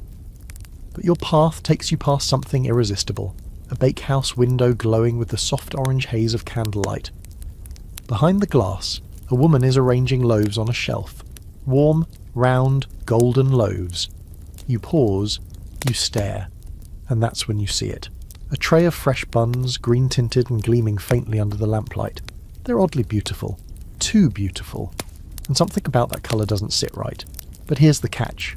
They're cheap. The sign says 1 penny each, and that's exactly what you have. Your stomach does a little leap at the sight of food that isn't brown or grey. You hand over your coin, and the woman gives you a bun so light it practically floats in your palm. You take a bite. It's sweet, a little floral. Maybe almond, maybe poison. That's not sarcasm. That's a real question. Because what you just ate might have been laced with something far worse than disappointment. You chew slowly, trying to tell if your tongue is tingling from joy or from arsenic. This is not a rare dilemma. In fact, here's your historical fact.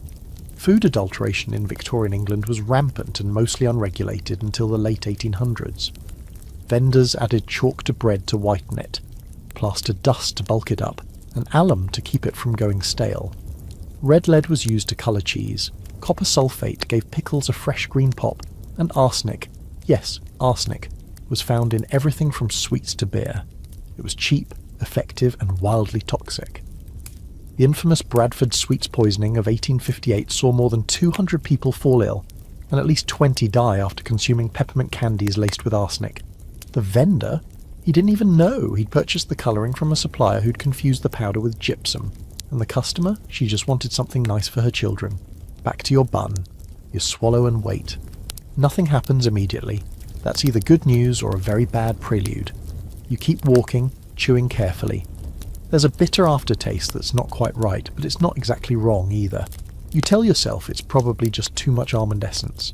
You ignore the way your lips are going slightly numb. Here's a weird tidbit for you. The Victorians believed bright colours in food were a sign of freshness and quality. So bakers, butchers, and grocers did everything they could to make their wares look vibrant. A grey pork pie? Unappetising. But add a little red lead, and suddenly it gleams like Christmas dinner. Bread looked better white, so they bleached it. Sweets were more appealing when they glowed. If your tongue wasn't stained, were you even enjoying yourself? This leads us into a fiery scholarly debate. Was the lack of food safety in the Victorian era due to ignorance or indifference? Some argue sellers simply didn't know better. Chemicals were being discovered and marketed faster than anyone could regulate them. Others say it was profit-driven apathy. If the customer dies later, it's not your fault. The burden of knowledge was placed on the buyer, not the seller. A sort of eat-at-your-own-risk culinary roulette. You make it home without collapsing, so that's promising. The bun is gone, and your stomach, for once, isn't aching. It might be plotting something sinister, but at least it's quiet. Your mother eyes you warily when she sees the smear of green on your sleeve. "Where do you get that?" she asks. You tell her. She clicks her tongue and mutters about pretty poison and cheap death. She's seen it before. Still, you'd do it again. And because for a moment that bun tasted like celebration. It was sweet. It was soft. It looked like something from another life. A better table. Someone else's kitchen. You don't get food that looks like that very often. Most of what you eat is bland, brown and suspicious for completely different reasons. Later that night, as you sit on your cot and wait to see if your insides rebel, you think about how strange it is to live in a world where food isn't just sustenance, it's a gamble. Every meal comes with a risk, not just of hunger, but of contamination, infection or outright poisoning. And yet, people still eat. They still buy. They still risk it all for a scrap of something that looks beautiful enough to forget the ugliness around them. The truth is, you're not afraid of bad food anymore. You're afraid of no food. If the choice is between starvation and a possibly toxic pastry, well, you've already made your decision. Your stomach made it for you. You lie back, staring at the cracked ceiling, your belly full of danger and a little sugar. Maybe the bun will make you sick. Maybe it won't. But at least for one bite you got to taste something close to luxury. And that's what passes for indulgence in the world you live in. Something pretty enough to kill you. The bell tolls early this morning, louder than usual, and you jolt upright with the kind of panic that only hunger and discipline can teach. It's not the church bell, it's the workhouse meal bell, a sound that doesn't invite you to breakfast so much as command you to line up and be grateful for it. The workhouse isn't home, it isn't even a last resort anymore. It's the resort, the only place left when the rent slips unpaid, when sickness takes the breadwinner, or when your body finally crumples under cold and coinlessness. You shuffle into the canteen with the others, feet dragging against the stone floor, eyes lowered. The room smells like steam, bleach, and boiled despair. The walls are grey. The tables are long. No one talks. You're not here to chat. You're here to receive your assigned portion and not question what it is or where it came from. Today's meal, porridge. Not the creamy kind that warms your soul. This is institutional porridge. Watery, clumpy, and always served one ladle short of satisfaction. You sit, you eat, you do not dawdle, one eye on the overseer at all times. He watches like you might stage a rebellion with your spoon. Here's your historical fact. In Victorian Britain, workhouses were government-run institutions intended to provide relief for the destitute. In exchange for shelter and minimal food, residents were subjected to harsh routines, physical labour, and regimented, monotonous diets. The Poor Law Amendment Act of 1834 made it clear. Conditions were to be made deliberately unpleasant to deter people from relying on aid. And the food? It mirrored that philosophy. Enough to keep you alive, but just barely. Today's porridge is made from Indian meal. Cornmeal, rough ground and bland, sometimes laced with grit from poorly cleaned pots. It's not that it's bad, it's just nothing. It fills your mouth without tasting like much of anything, and it cools too fast. You chew it more out of necessity than desire, each bite another tick of the clock before the next round of labour begins. Now here's a quirky detail. Victorian workhouses actually had meal schedules down to the ounce. Men and women received different rations, as did children and the elderly. Breakfast was often gruel or porridge. Lunch might include boiled meat or suet pudding. Supper usually circled back to bread and broth. Variations existed, but rarely improved anything, and food was never seasoned. Salt was considered an extravagance. Butter? A fantasy. Spices? Witchcraft. You were not here to enjoy. The open debate among historians still simmers like one of those massive soup vats. Were workhouse diets cruel by design, or simply the best that could be offered given population size and budget constraints? One camp argues the harshness was intentional, designed to make the workhouse less appealing than even the worst job. Another group insists that while grim, the food was consistent, and in some cases the only reliable meals many people received all year. Either way, no one left the dining hall singing the praises of the cook. You watch as an old man across the table spoons his porridge with trembling hands. He doesn't speak, doesn't look up. He's been here longer than most, so long he probably dreams in silence. A young boy next to you scratches his wrists nervously as he eyes the last bit in his bowl. You push your plate slightly in his direction. He hesitates, then takes it. Hunger always finds its voice eventually. Lunchtime isn't much different. Boiled meat, they call it. It's grey, fibrous, and wrapped in what might be called skin but looks more like regret. It's accompanied by something posing as vegetables, mostly turnips, watery and bitter, barely warm. The whole thing floats in a puddle of greasy liquid too thin to be soup and too thick to be nothing. You eat all of it. The meat's chewy. You chew with your molars and try not to think about what animal it came from, or how long it was hanging in the pantry before it reached your plate. Workhouse meat doesn't come from the butcher's best cuts. It comes from places on the animal you'd rather not identify. Tendons, glands, bits the dogs might reject. You finish your tray in silence, wipe your mouth with your sleeve and stack the tin at the end of the table. Dinner will be the same as supper was yesterday and the day before. Bread. Maybe broth. Sometimes they'll hand out cheese, but don't get excited. It's the crumbly, sour kind, yellowed at the edges and never enough to spread. Just another hard rectangle of barely nourishment. The workhouse dining room has rules. No talking, no sharing, no smiling. You sit, you eat, you leave. Meals are timed and portioned with military precision. And if you ask for more, well, you've heard what happened to the last lad who did that. There was yelling, a beating, then reassignment to stone-breaking duty. Not worth it. By the time supper rolls around, you already know what to expect. Your stomach has learned the rhythm. Hunger, briefly muted, then rising again. You dip your bread in the broth, soak it until it softens, and swallow. It hits the same place it always does. Low in your gut, heavy as guilt. You stare at the crust and wonder if this is what the rest of your life looks like. Eating just enough to keep going, never enough to feel full. But there's a strange comfort in the routine. You know what's coming. You know the taste, the texture, the portion size. You can count on it. It won't change. You won't be poisoned by arsenic or tricked by a green bun. There's no excitement, but there's no danger either.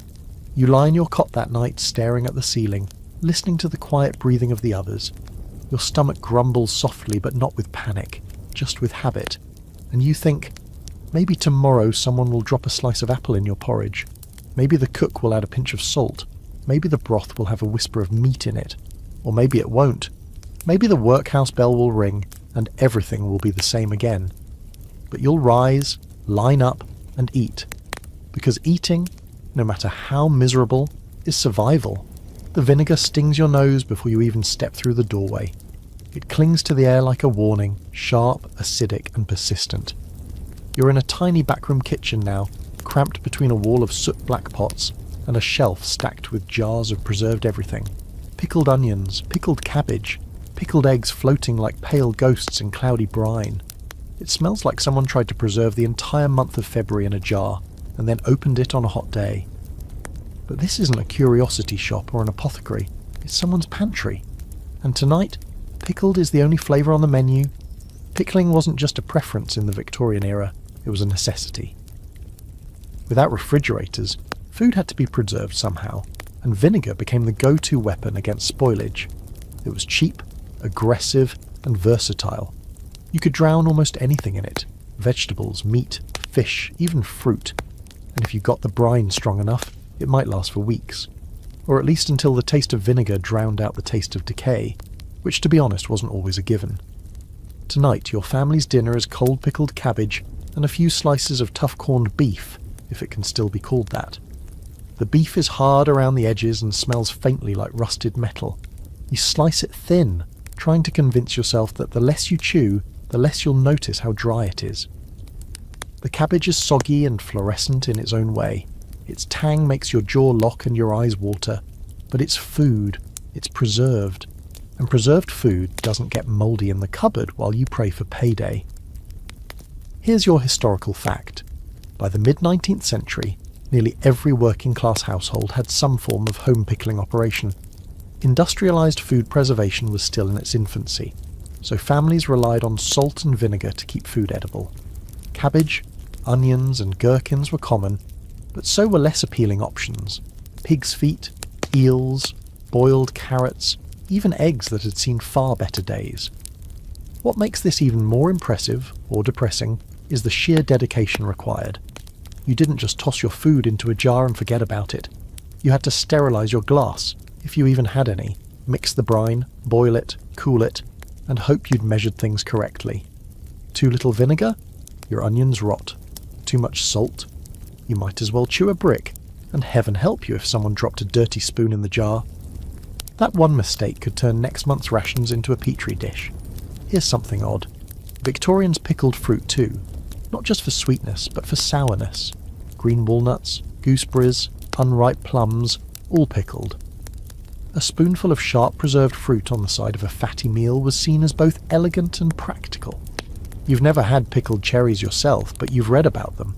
They're supposedly sweet and sour, which seems impossible and a little suspicious. But then again, if you've eaten cold tripe with malt vinegar, your bar for normal has already gone out the window. The debate? It simmers like brine on the back of the stove. Were pickled foods a sign of resilience and ingenuity, or just another way the poor were forced to cope with unreliable access to freshness? On one hand, preserving meant independence. You didn't have to rely on daily shopping trips or fickle vendors. On the other, it was more evidence that you couldn't afford better. While the middle class dined on fresh meats and oven-roasted vegetables, you were crunching through something that had been submerged in acid for a week and still had the nerve to call itself dinner. You take a bite of the cabbage and chase it with a sip of water. The vinegar burns a little as it slides down. There's no sweetness to this meal, no softness. It's a flavour that demands attention, whether you want it or not. But it fills the hole, and it gives you the illusion of something prepared, something controlled. When your world is chaos, when the wind howls through the cracks in the wall, and your wages shrink by the day, it's nice to open a jar and find something still waiting for you inside. Later you'll scrape the last pickled bits from the bottom of the crock and fold them into a mash of potatoes for tomorrow's lunch. That's the other benefit of pickled food. It's not just edible, it's stretchable. A little goes a long way. A single onion can last a week if you slice it thin and ration it like treasure. The vinegar does more than preserve. It deceives. It makes your scraps taste intentional, like a recipe instead of a rescue. You think of the women who taught you to pickle, your grandmother hunched and vinegar splashed, elbows deep in jars and muttering about ratios. She never measured, she just knew. You watched her pluck a rotten spot off a turnip, trim a layer of skin, and dunk the rest into brine without flinching. Waste not, she said, because the shopman won't give you back your shillings for a soft spot. And she was right. No refunds, no replacements, just your own 2 hands and a jar of vinegar that smells like punishment. By the time the meal is over, the table is clean, but your tongue is still buzzing. It'll take hours to fade, maybe longer. Your stomach's warm and a little queasy, but it's not empty, and that's enough. You wipe your mouth, wash the plates with lukewarm water, and check the pickling jars. One's still sealed. That'll be for Sunday. You smile, not because it's delicious, but because it exists. In this life, that counts for something. You wake to a strange smell. Sweet, sharp, unfamiliar. It curls through the narrow alley outside your window, past the coal smoke and damp brick, and for a moment your senses twitch with hope. Sugar? Spices? Something toasted? That can't be right. You sit up and sniff again. It's real, definitely not pickled.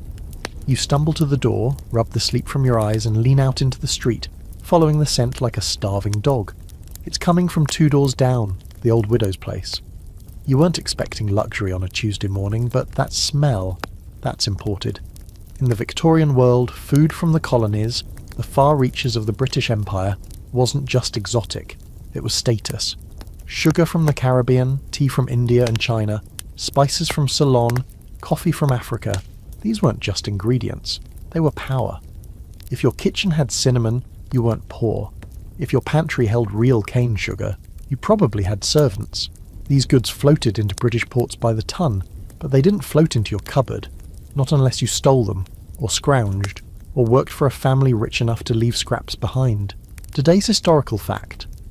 While Britain imported massive quantities of colonial foodstuffs in the 19th century, the poorest classes saw little to none of it.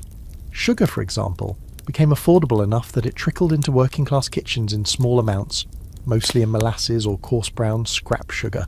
But spices, tea, coffee and cocoa were largely reserved for those with disposable income.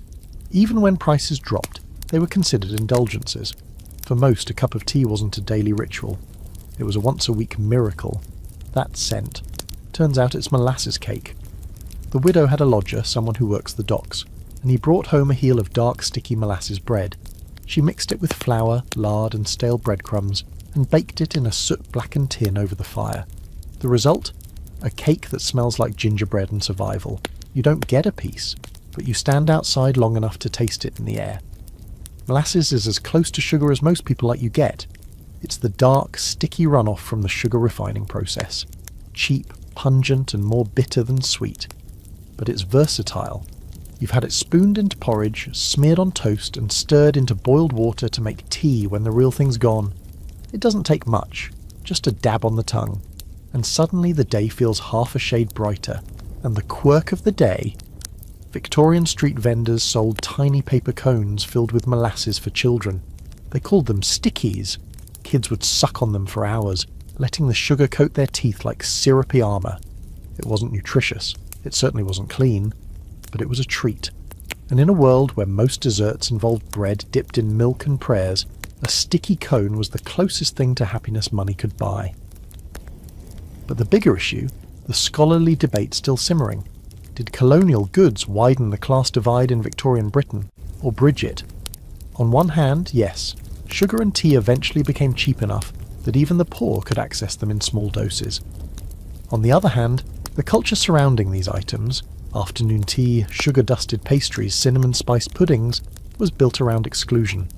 You could buy molasses, sure, but you couldn't buy a spot at the table where sugarloaves were shaved with silver tongs. Still, you remember the first time you tasted real tea. You were 6. A kitchen maid let you sip the last dregs from her cup. It was cold and bitter, but it was tea. Real tea. Your mother scolded you for begging, but you couldn't stop talking about it for days. Now, when you drink your weak brew made from dried blackberry leaves and hot water, you pretend. Pretend it's awesome. Pretend you're in a parlour. Pretend you're holding a cup that isn't cracked. Tonight, after supper, just bread and dripping, nothing fancy, you open the cupboard and stare at your tin of molasses. It's almost empty. One last spoonful, you dip your finger in and taste it slowly, letting it sit on your tongue like a secret. It's strong, almost burnt. It clings to your teeth and the roof of your mouth, but it feels like luxury. You close your eyes and imagine being the kind of person who can afford to waste sugar. Who uses cinnamon in stew and cloves in pudding? Who buys oranges not for scurvy but for show? You tuck the tin away, scrape the last from the spoon, and settle down beside the hearth. Someone's left a piece of dried lemon peel on the windowsill to keep the mice away. You take a sniff.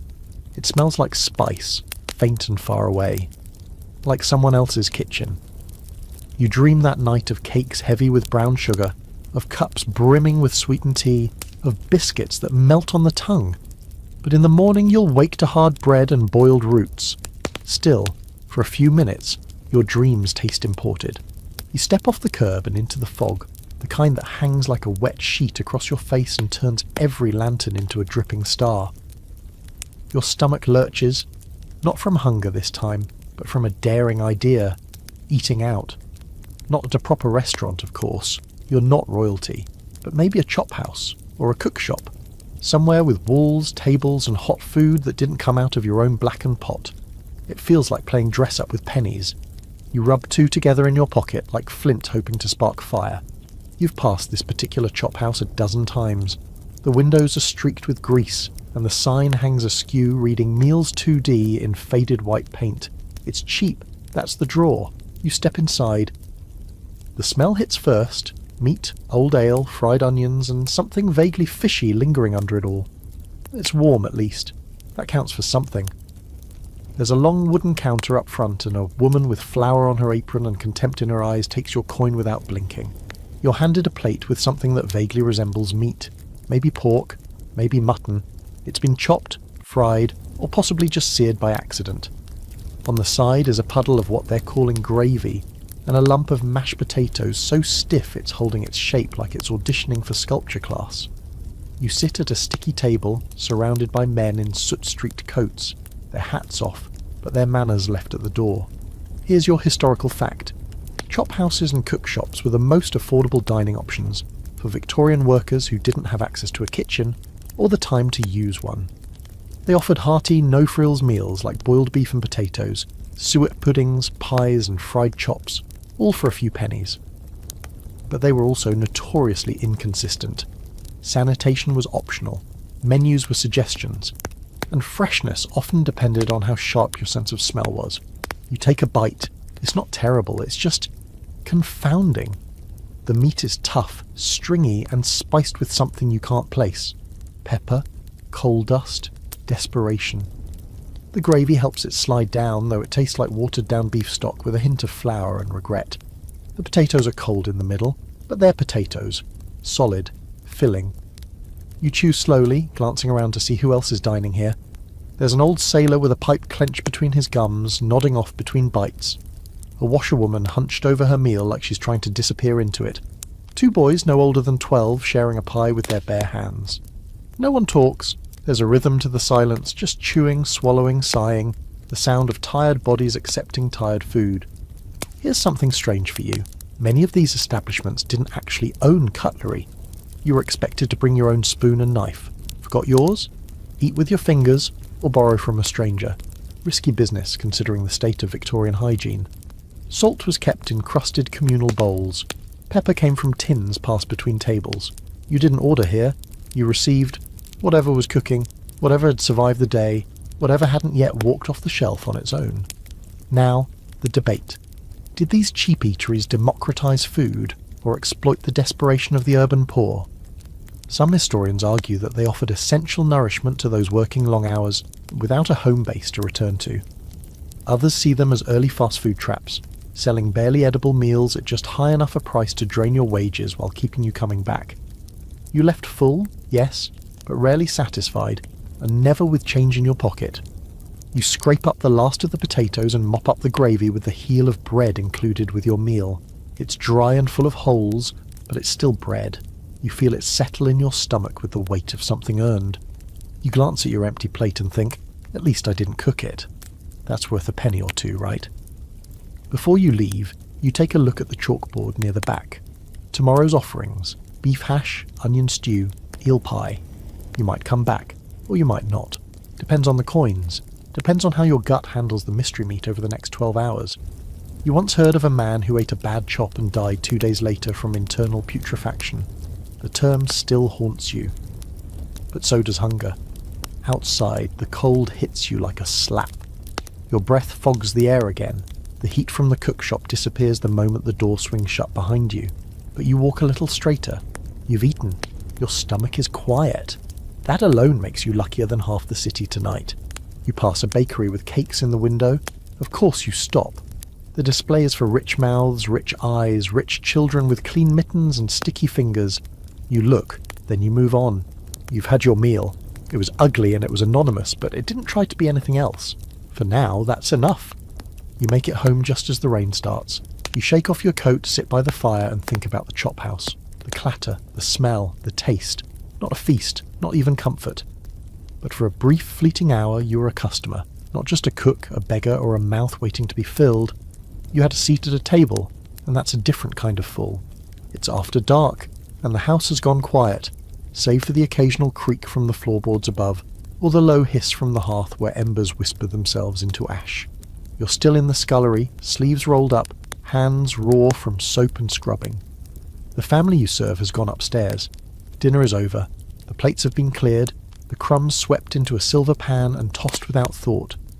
The roast was half carved, the pudding barely touched. You watched the whole thing from the edge of the room, invisible in plain sight.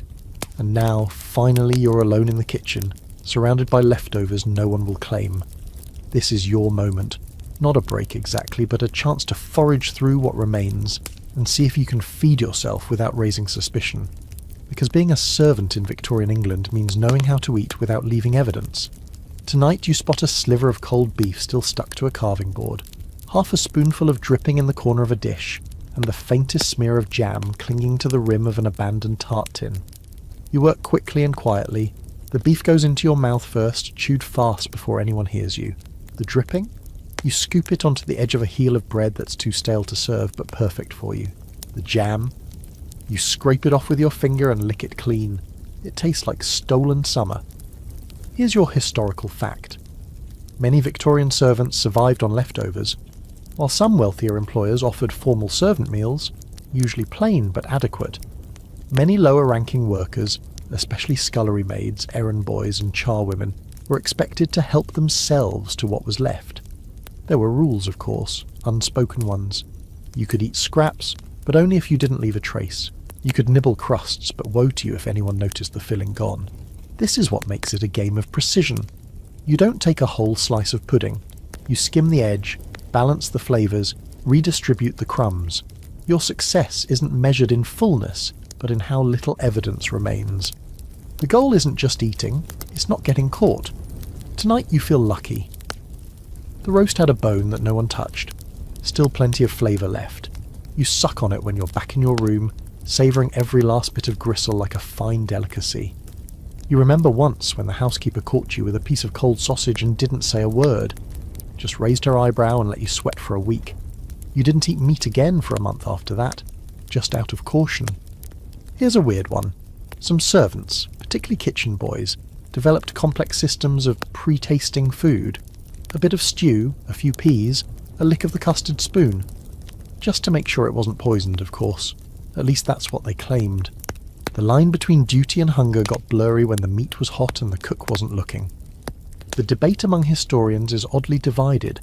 Some say these quiet thefts were tolerated, an unspoken agreement between masters and servants. Others argue that employers saw even the smallest bite as moral failure, a betrayal of the servant's supposed purity and self-restraint. One lad caught sneaking a crust could be dismissed on the spot. Another might get a wink and a slice wrapped in a cloth. It all depended on the mood of the house. You've learned to read moods like a barometer. You know when the mistress is feeling generous. She leaves the kitchen early and doesn't check the pantry. You know when the cook is distracted, usually after 2 glasses of wine. You know how to scrape fat off a plate with the backside of a spoon so the pattern underneath stays clean. You've turned the act of eating into a performance of absence. Sometimes, if there's too much left over and no one's watching, you wrap something in paper and tuck it under your apron. Maybe a biscuit, maybe a sliver of cold pie. You bring it home and share it with your siblings, who look at you like you've just returned from a foreign land bearing gold. "Is that fruit?" they whisper. "Real fruit?" "Yes." You nod. Peaches even. Cold and syrupy. The kind of thing no one in your street ever sees unless they're carrying it to someone else's table. And this really is the heart of it. The food isn't just food, it's proximity to another life. You eat their scraps and taste for one fleeting moment what it feels like to be well fed. Not just filled, but indulged. Even if it's second-hand, even if it's shameful. You feel like a ghost haunting the edge of luxury. Tonight, as you scrape the last bits into your mouth and rinse the dishes under lukewarm water, you think about the meals you've served. The cutlery, the laughter, the sound of wine glasses clinking. You don't envy them, not exactly. But you wonder what it would be like to eat first. To eat openly. You dry your hands on your apron and tuck away the last bit of crust in your pocket. It's not much, but it'll taste better when no one's around. That's the thing about servant meals. They're eaten standing, in silence, in the shadows. But even that feels better than nothing. You climb the back stair, bones aching, stomach just shy of empty. Tomorrow maybe the roast will have more fat. Maybe the tart won't be finished. Maybe the mistress will forget to check the silver tray before it's cleared.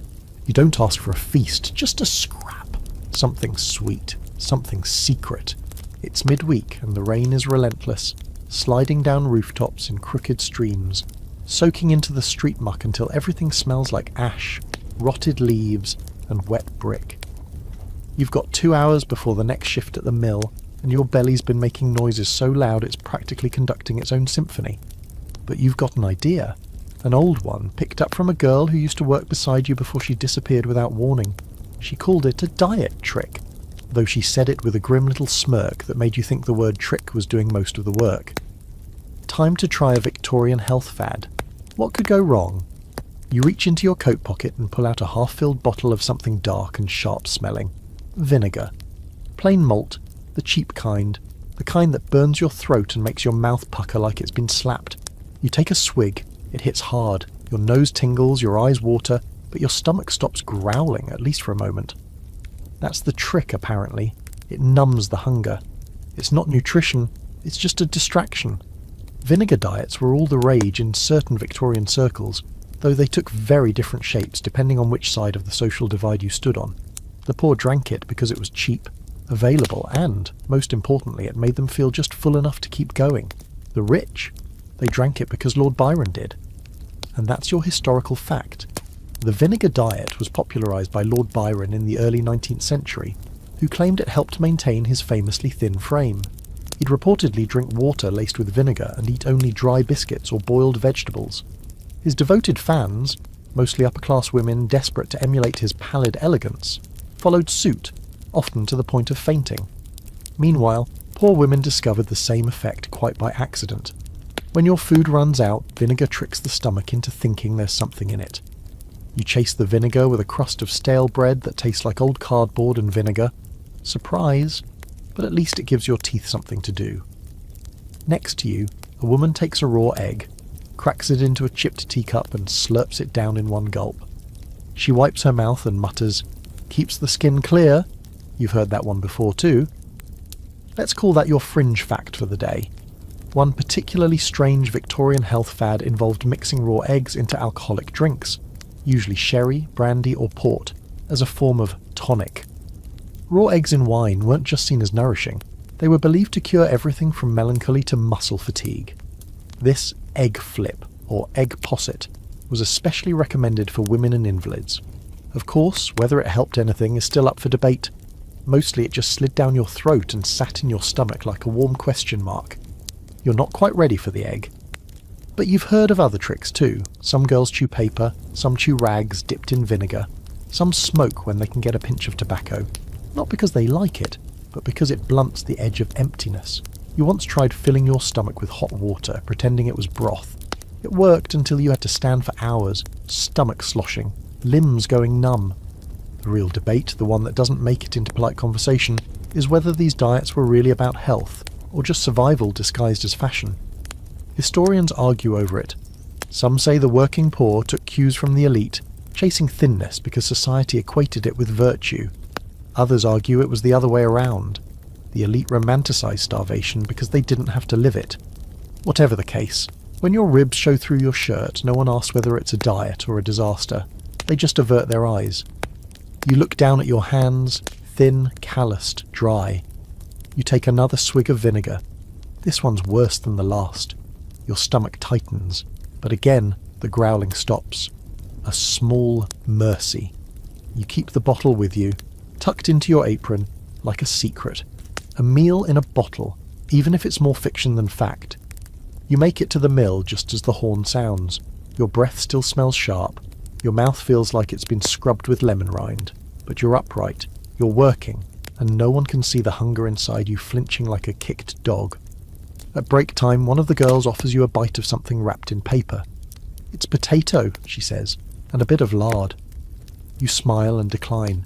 Not because you're not hungry, but because it's easier to pretend you're not. If you start eating now, you might not stop, and you need this trick to last till sundown. By the time you walk home, the vinegar's worn off, your stomach's roaring again, you scrape together a bowl of something warm, onion water maybe, or bread mashed into hot milk if you can spare a splash. But you still take one last sip from the bottle, not because it helps anymore, but because now it's a ritual. And rituals, even ridiculous ones, keep you sane. Before bed, you brush your teeth with a piece of cloth and cold water. You can still taste vinegar. You wonder what Lord Byron would think of you. Probably nothing. He never missed a meal a day in his life. But you sleep with a quieter belly, and that's the point. You've dieted today. Not for vanity, not for trend, but for survival. The rain has stopped by morning, but the world is still soaked through. You can hear the soft squelch of boots in the street, and the drip, drip, drip from the eaves above your window. You sit by the stove with your hands wrapped around a tin mug. Not tea, not broth, not even beer this time. Just warm water again.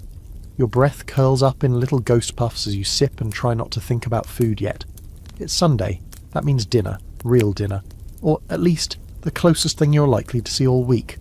The Sunday dinner is a sacred institution in Victorian working class life. It may be the only hot meal you eat that involves actual meat, or something meat-like. The rest of the week is crusts and broth, stale pudding and vinegar tricks. But Sunday means effort. A roast if you can get it, or a stew. or at least something boiled until it pretends to be rich. You've managed to pool together ingredients: 2 turnips, a carrot, a lump of dripping from the workhouse kitchen, and, miracle of miracles, a bone with a sliver of meat still clinging to it. It's already browning in a pot, sizzling gently and fat scraped off yesterday's griddle. The smell draws the neighbours to your door, not in complaint, in curiosity. A good Sunday meal is like a weather event. It makes people lean in. Here's your historical fact. Sunday dinner was often the highlight of the week for working-class Victorians. Many families saved all their fuel and best ingredients for that single meal. It was a tradition built not on luxury but on ritual, a roast, when possible. Vegetables, gravy and a pudding. Sometimes, if the family was religious, the meal would follow church service. Other times, it was the church service. Food as ceremony, a shared meal as proof of survival. Your broth simmers low and slow, filling the room with steam. The vegetables break down, the flavours mingle, and that single scrap of meat does the heavy lifting. You've thickened it with flour, added a touch of mustard powder, and just to show off, dropped in a bay leaf someone gave you for Christmas. It's probably more sentiment than flavour now, but it makes you feel accomplished. And here's a quirky addition: spotted dick. Yes, that's a real thing, and no, the Victorians weren't being cheeky on purpose, at least not officially. Spotted dick is a sweat pudding, usually steamed, studded with dried fruits, the spots, and served with custard if you're lucky, or treacle if you're not. You don't have any dried fruit, but you do have some old bread and a spoon of sugar. That's enough to fake something dessert adjacent. You'll call it pudding. No one will argue. The big debate, one still murmured in old kitchens and books on domestic life, is whether the Sunday dinner brought people together or highlighted how little they had. Some scholars say it fostered community, a sense of hope and rhythm. Others argue it reinforced the brutal contrast between the feast and the famine, the one good meal setting the rest of the week into sharper, more painful relief. After all, what's more cruel than a good memory when you know you can't repeat it for another 6 days? You call everyone to the table. 4 people, 1 table, no matching chairs. Your sister lights the candle, half for ceremony, half because it's too dark to see the food otherwise. The soup is ladled into chipped bowls. It's more gravy than broth now, thick with softened vegetables and little strands of meat that cling together like they're grateful to have survived. There's bread, dry but present, and the pudding, lumpy and dense, sits in the centre like a prize. You eat slowly, deliberately. No one talks for the first few minutes. It's not just manners, it's reverence. You all know this is rare. You chew with intention, with your eyes closed, letting the salt and heat wake up parts of your tongue that haven't seen seasoning in weeks. Even the bread seems special, dipped in this broth, softened just enough to resemble something prepared on purpose. Halfway through the meal, someone laughs. It's not at anything, just the kind of laugh that bubbles up when the belly stops hurting and the shoulders unclench. The candle flickers, the rain taps faintly on the glass, and for a moment this kitchen, cramped, cold, cracked, feels like a dining room in a grand house. Or close enough. You finish every bite, no crumbs left. Even the bay leaf is chewed thoughtfully before being set aside. The pudding is passed around, cut into hunks with a blunt knife, and swallowed like treasure. It's not sweet, but it's solid. That's enough. The warm weight in your stomach feels like protection, like armour, like you might survive the rest of the week on this one good meal alone. Afterward, you wash the dishes with lukewarm water and hang the pot to dry.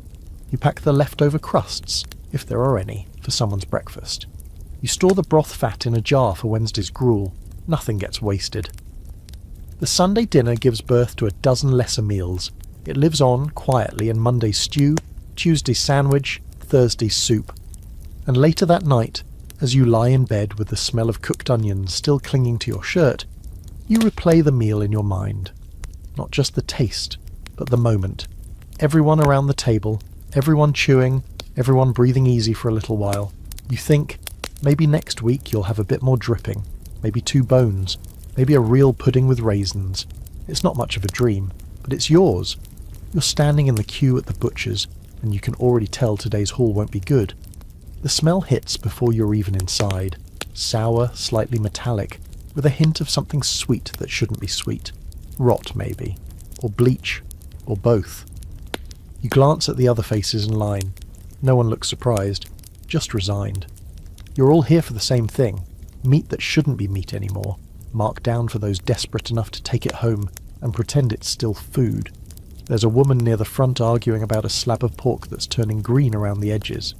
It's still good, the butcher insists, flapping a stained rag toward the meat, like he can scare the decay away. She narrows her eyes, shrugs, and buys it. That's how this works. If it's not crawling, it's cooking. You're hoping for something usable. Ox cheek, pig liver, maybe a few kidneys. You're not picky. You just need something that, once boiled and chopped and stewed within an inch of its life, might pretend to be edible. It doesn't need to taste good. It just has to not kill anyone. Today's historical fact. Victorian meat markets were often filled with cuts that were either long past fresh or, quite frankly, never intended for humans to eat in the first place. Offal, organs, entrails and undesirable parts were the foundation of the working poor's protein, but even that came with risk. Meat spoilage was common, and without refrigeration, butchers relied on dyes, spices and sheer nerve to keep their products looking appealing. Some meat was painted with red lead to restore its colour. Others were dusted with pepper or smoked over straw to cover the scent of decay. You finally reach the counter and point to what looks like beef. At least it's red. The butcher gives you a half smile, shrugs like he's doing you a favour and slaps it onto the scale. It's heavy and still slightly sticky, and you try not to breathe too deeply as you wrap it in newspaper. It'll need hours in the pot. You pray the smell doesn't get worse with heat. And here's your fringe fact of the night. There was an entire underground trade in Victorian Britain devoted to reviving spoiled meat. Rogue butchers and street vendors would soak rotten cuts in chemicals, borax, alum, even arsenic, to kill the odour and firm up the flesh. It didn't fix the meat. It just gave it a brief second life, a cosmetic resurrection. Enough to pass as edible under the right light, or to fool a nose gone numb from years of coal smoke and compromise. Historians still argue over how widespread this was. Some insist it was a few bad apples, a handful of corrupt dealers pushing poisoned meat to the poorest. Others believe it was rampant, normalised, and even understood by the buyers. After all, if the choice was between tainted meat and no meat, most people rolled the dice. You can't get fussy when your ribs show through your shirt. You carry your parcel home with both hands, careful not to let the juices soak through. The paper's already going soft. Once inside, you set the meat on the cutting board and inspect it closer. It's red, yes, but too shiny. Artificial looking. The fat is grey and slimy at the edges. You scrape it clean with a dull knife, trim off the worst parts, and toss them to the side. You boil a pot of water and drop in the scraps first, testing the smell. Not awful, not good either. You drop in the rest. You drown it in onions and vinegar. Add herbs if you have any left. A pinch of salt. A spoonful of flour to thicken. Anything to cover what it really is. A near corpse of an animal, resurrected for one last meal. You stir, taste, adjust. You'll boil it for hours. You'll boil the memory out of it. When it's done, it looks like stew. It even smells decent. Onions can work miracles. You ladle it into bowls, thick and hot and brown. Everyone eats. No one speaks. There's a tiny bit of gristle, a strange aftertaste that lingers on the tongue, but no one mentions it. If your stomach holds, you won't ask questions. If you wake up tomorrow without fever or cramps, you'll call it a success. You watch the others eat, cheeks sunken, eyes hopeful. The baby is chewing on a piece of carrot soaked in broth, oblivious. Your brother dips bread into his bowl, careful not to waste a drop. Your mother swallows without chewing, eyes closed, hands folded tight. Everyone knows what this meat might be. No one wants to say it. Afterward you scrub the pot and let it dry. You wrap the leftovers in a clean cloth and set them on the sill. You check your belly, wait for the grumble or the churn. Nothing yet. That's good. You lie down near the fire and listen to the wind outside, and you think, maybe it was safe. Maybe that red wasn't dye. Maybe this time the butcher told the truth. But part of you wonders what happens when meat forgets it was ever meat to begin with. What does it mean when your food fights you from the inside out? You fall asleep with a belly full and your fingers crossed. That's dinner in your world, survival, dressed up as stew. The wind howls against the window panes tonight, rattling them in their frames like bones in a tin drum. You lie still in bed, wrapped in every scrap of blanket and coat you own, but the cold pushes through anyway. An uninvited guest crawling beneath your skin. The fire's gone out. There's no more coal, no more wood either. and your stomach is whispering threats, curling in on itself with a hollow ache you've learned to ignore in daylight, but which, in the dark, grows bold. You can't sleep like this. Hunger is louder than the wind. You need something, anything. So you get up, barefoot on cold floorboards, stepping lightly so you don't wake the baby or set the dog barking next door. You head to the kitchen, if you can call it that. A small room with a table and a stove that looks better than it works. There's a cupboard in the corner where you keep the emergency stash. You open it slowly, reverently. Inside there's the heel of a loaf. Not fresh, not even soft. But it's bread, and tonight, bread is life. You break it open, but as you do, you see it. Sand. Not much, but unmistakable. Fine grit mixed into the crumb, clinging to the edge like it was baked with beach dust. You brush it off with your sleeve and bite anyway. It crunches between your teeth like gravel. It's not pleasant, but it's something. You chew slowly, feeling each grain of adulterated flour wear down your molars like time itself. Here's your historical fact. Victorian bread, especially the loaves sold to the poor, was frequently adulterated with fillers like chalk, plaster of Paris, alum, and yes, sand. Bakers were under immense pressure to sell cheaper loaves while maintaining the illusion of substance. Wheat flour was expensive, and adding filler bulked up the bread without raising the price. Of course, it also ruined your teeth, shredded your insides, and occasionally killed people. But in the short term, it filled bellies. Sort of. You add a little water to soften the next bite. It helps. Sort of. You pull out a pot and pour in the last of yesterday's potato water, the cloudy liquid left over from boiling skins and scraps, and stir in some stale bread bits to make a sort of mush. You warm it over the stove, stirring slowly, letting the heat coax a little softness into the mixture. It smells faintly of roots and mildew, but it's warm, and warmth counts for a lot. As you stir, you remember something you overheard at the market, a trick some women use to dye spoiled flour white again. Bone ash, scraped from the hearth and mixed in just enough to give old yellowed flour the illusion of freshness. It doesn't change the taste, just the colour, as if colour could change how it sits in your belly. Here's a weird one for you. Some bakers, when caught selling adulterated bread, defended themselves by claiming it was medicinal. That alum kept the bread fresh. That chalk helped digestion. One even argued that ground bones were a source of calcium. The courts didn't always buy it, but sometimes they did, especially if the victims were poor. After all, who would listen to a laundress with missing teeth or a chimney sweep coughing up blood? That brings us to the debate still grinding away in the archives. Was food adulteration driven by greed or necessity? Some scholars say it was the inevitable result of an under-regulated market, a mad scramble to feed a booming population with limited resources. Others argue it was pure exploitation, merchants squeezing profit from the already squeezed, knowing the poor had no choice but to buy whatever they were offered. Either way, the ones who paid were never the ones who decided. You spoon your mush into a bowl and sit at the table, knees drawn up for warmth, back hunched like an old woman even though you're barely out of childhood. You take a bite, then another. The bread dissolves into a pasty glue, thick and hot, and surprisingly comforting if you don't think too hard. The sand settles at the bottom of the bowl like sediment in a muddy river. You'll leave that last spoonful behind. You sip the broth slowly. Let it coat your stomach like armour. It's not a meal, not really, but it's enough to stop the hunger from gnawing through your spine. You feel sleep coming back.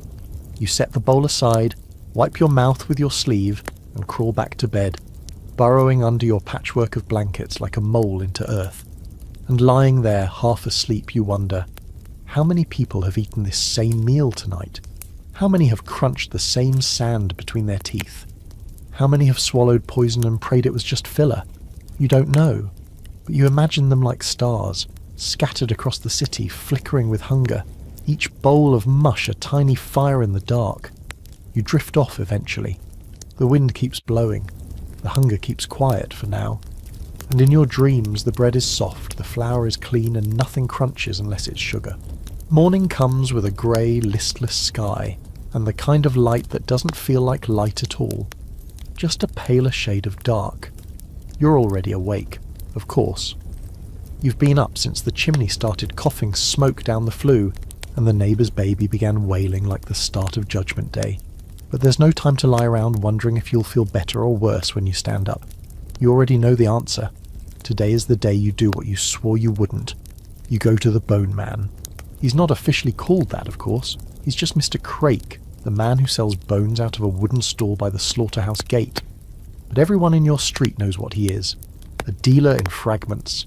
A vendor of marrow and remnants. You walk there with a cloth-wrapped coin, eyes on the cobblestones, ignoring the way the butcher's gutters run red and stink like hot iron. The Bone Man is already busy. You stand behind a woman with 5 children and a man missing half his teeth. You all look like you're shopping for soup, but really you're hunting for survival. Today's historical fact. For the poorest in Victorian England, bones were not waste. They were the main event. Meat was often entirely out of reach, but bones could be boiled down for soup or broth, and if you were lucky, there might be a sliver of fat or gristle clinging on. Marrow bones were considered valuable, but even cracked and cleaned bones still held enough gelatin to thicken a pot of stew. Bone broth wasn't a trend. It was Tuesday.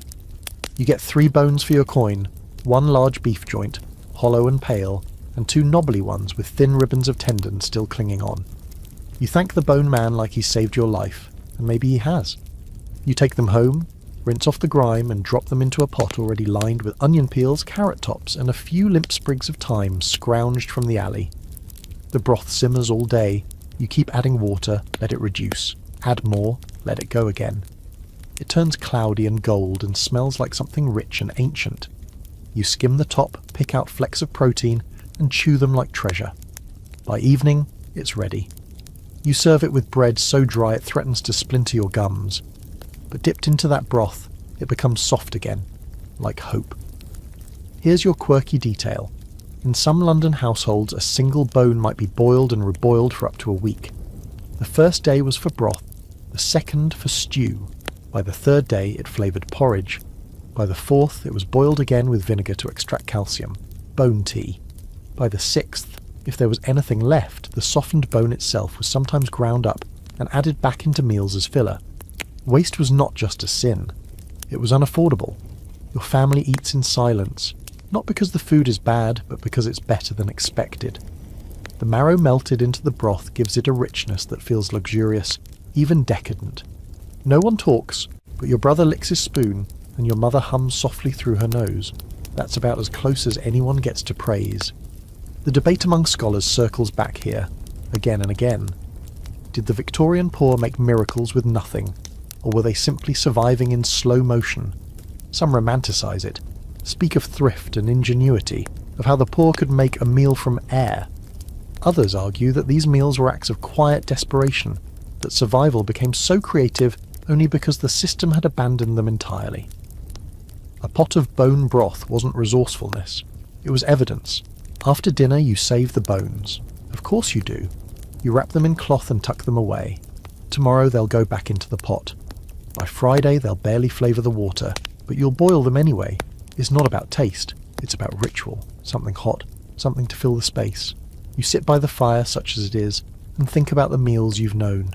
Bread that crunches with sand, pickles too sour to smile through, jelly that shakes like your hands when the fever starts, gravy made from dreams and flour, the vinegar that filled you up just long enough to keep moving, and now, the bones. Always the bones. You wonder if this is what your body will be made of someday.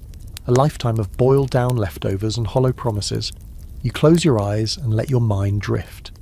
Not to luxury, not to roast goose or golden puddings or sponge cakes glazed with real lemon. You don't need fantasy. You just want another pot, another bone, another evening where the broth holds off the cold a little longer.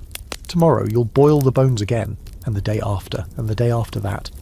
You'll keep boiling until the water runs clear, the marrow is memory, and the bones whisper that they've given you everything they had.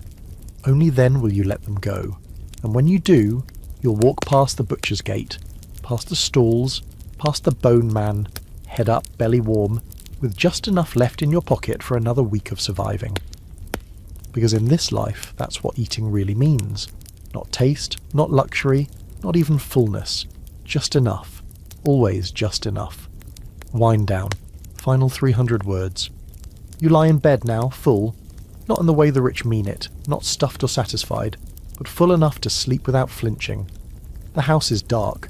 The coals in the hearth are down to a faint glow, flickering like old memories.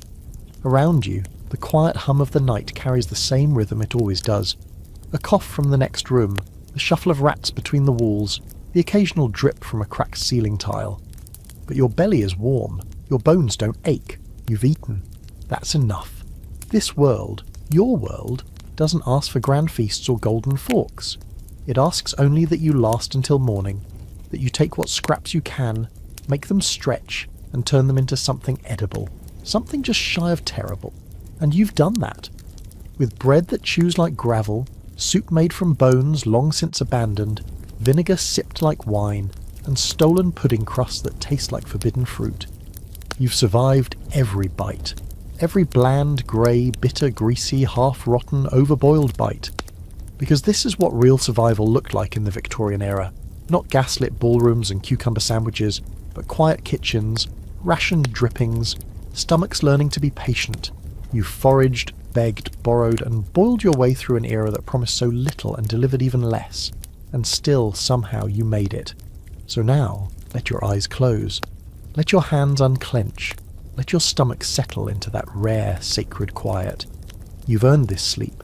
You've earned the softness of the blanket pulled up to your chin, and the slow breath that says, for tonight at least, you're okay. Tomorrow will ask more of you, but that's tomorrow. Tonight, you rest.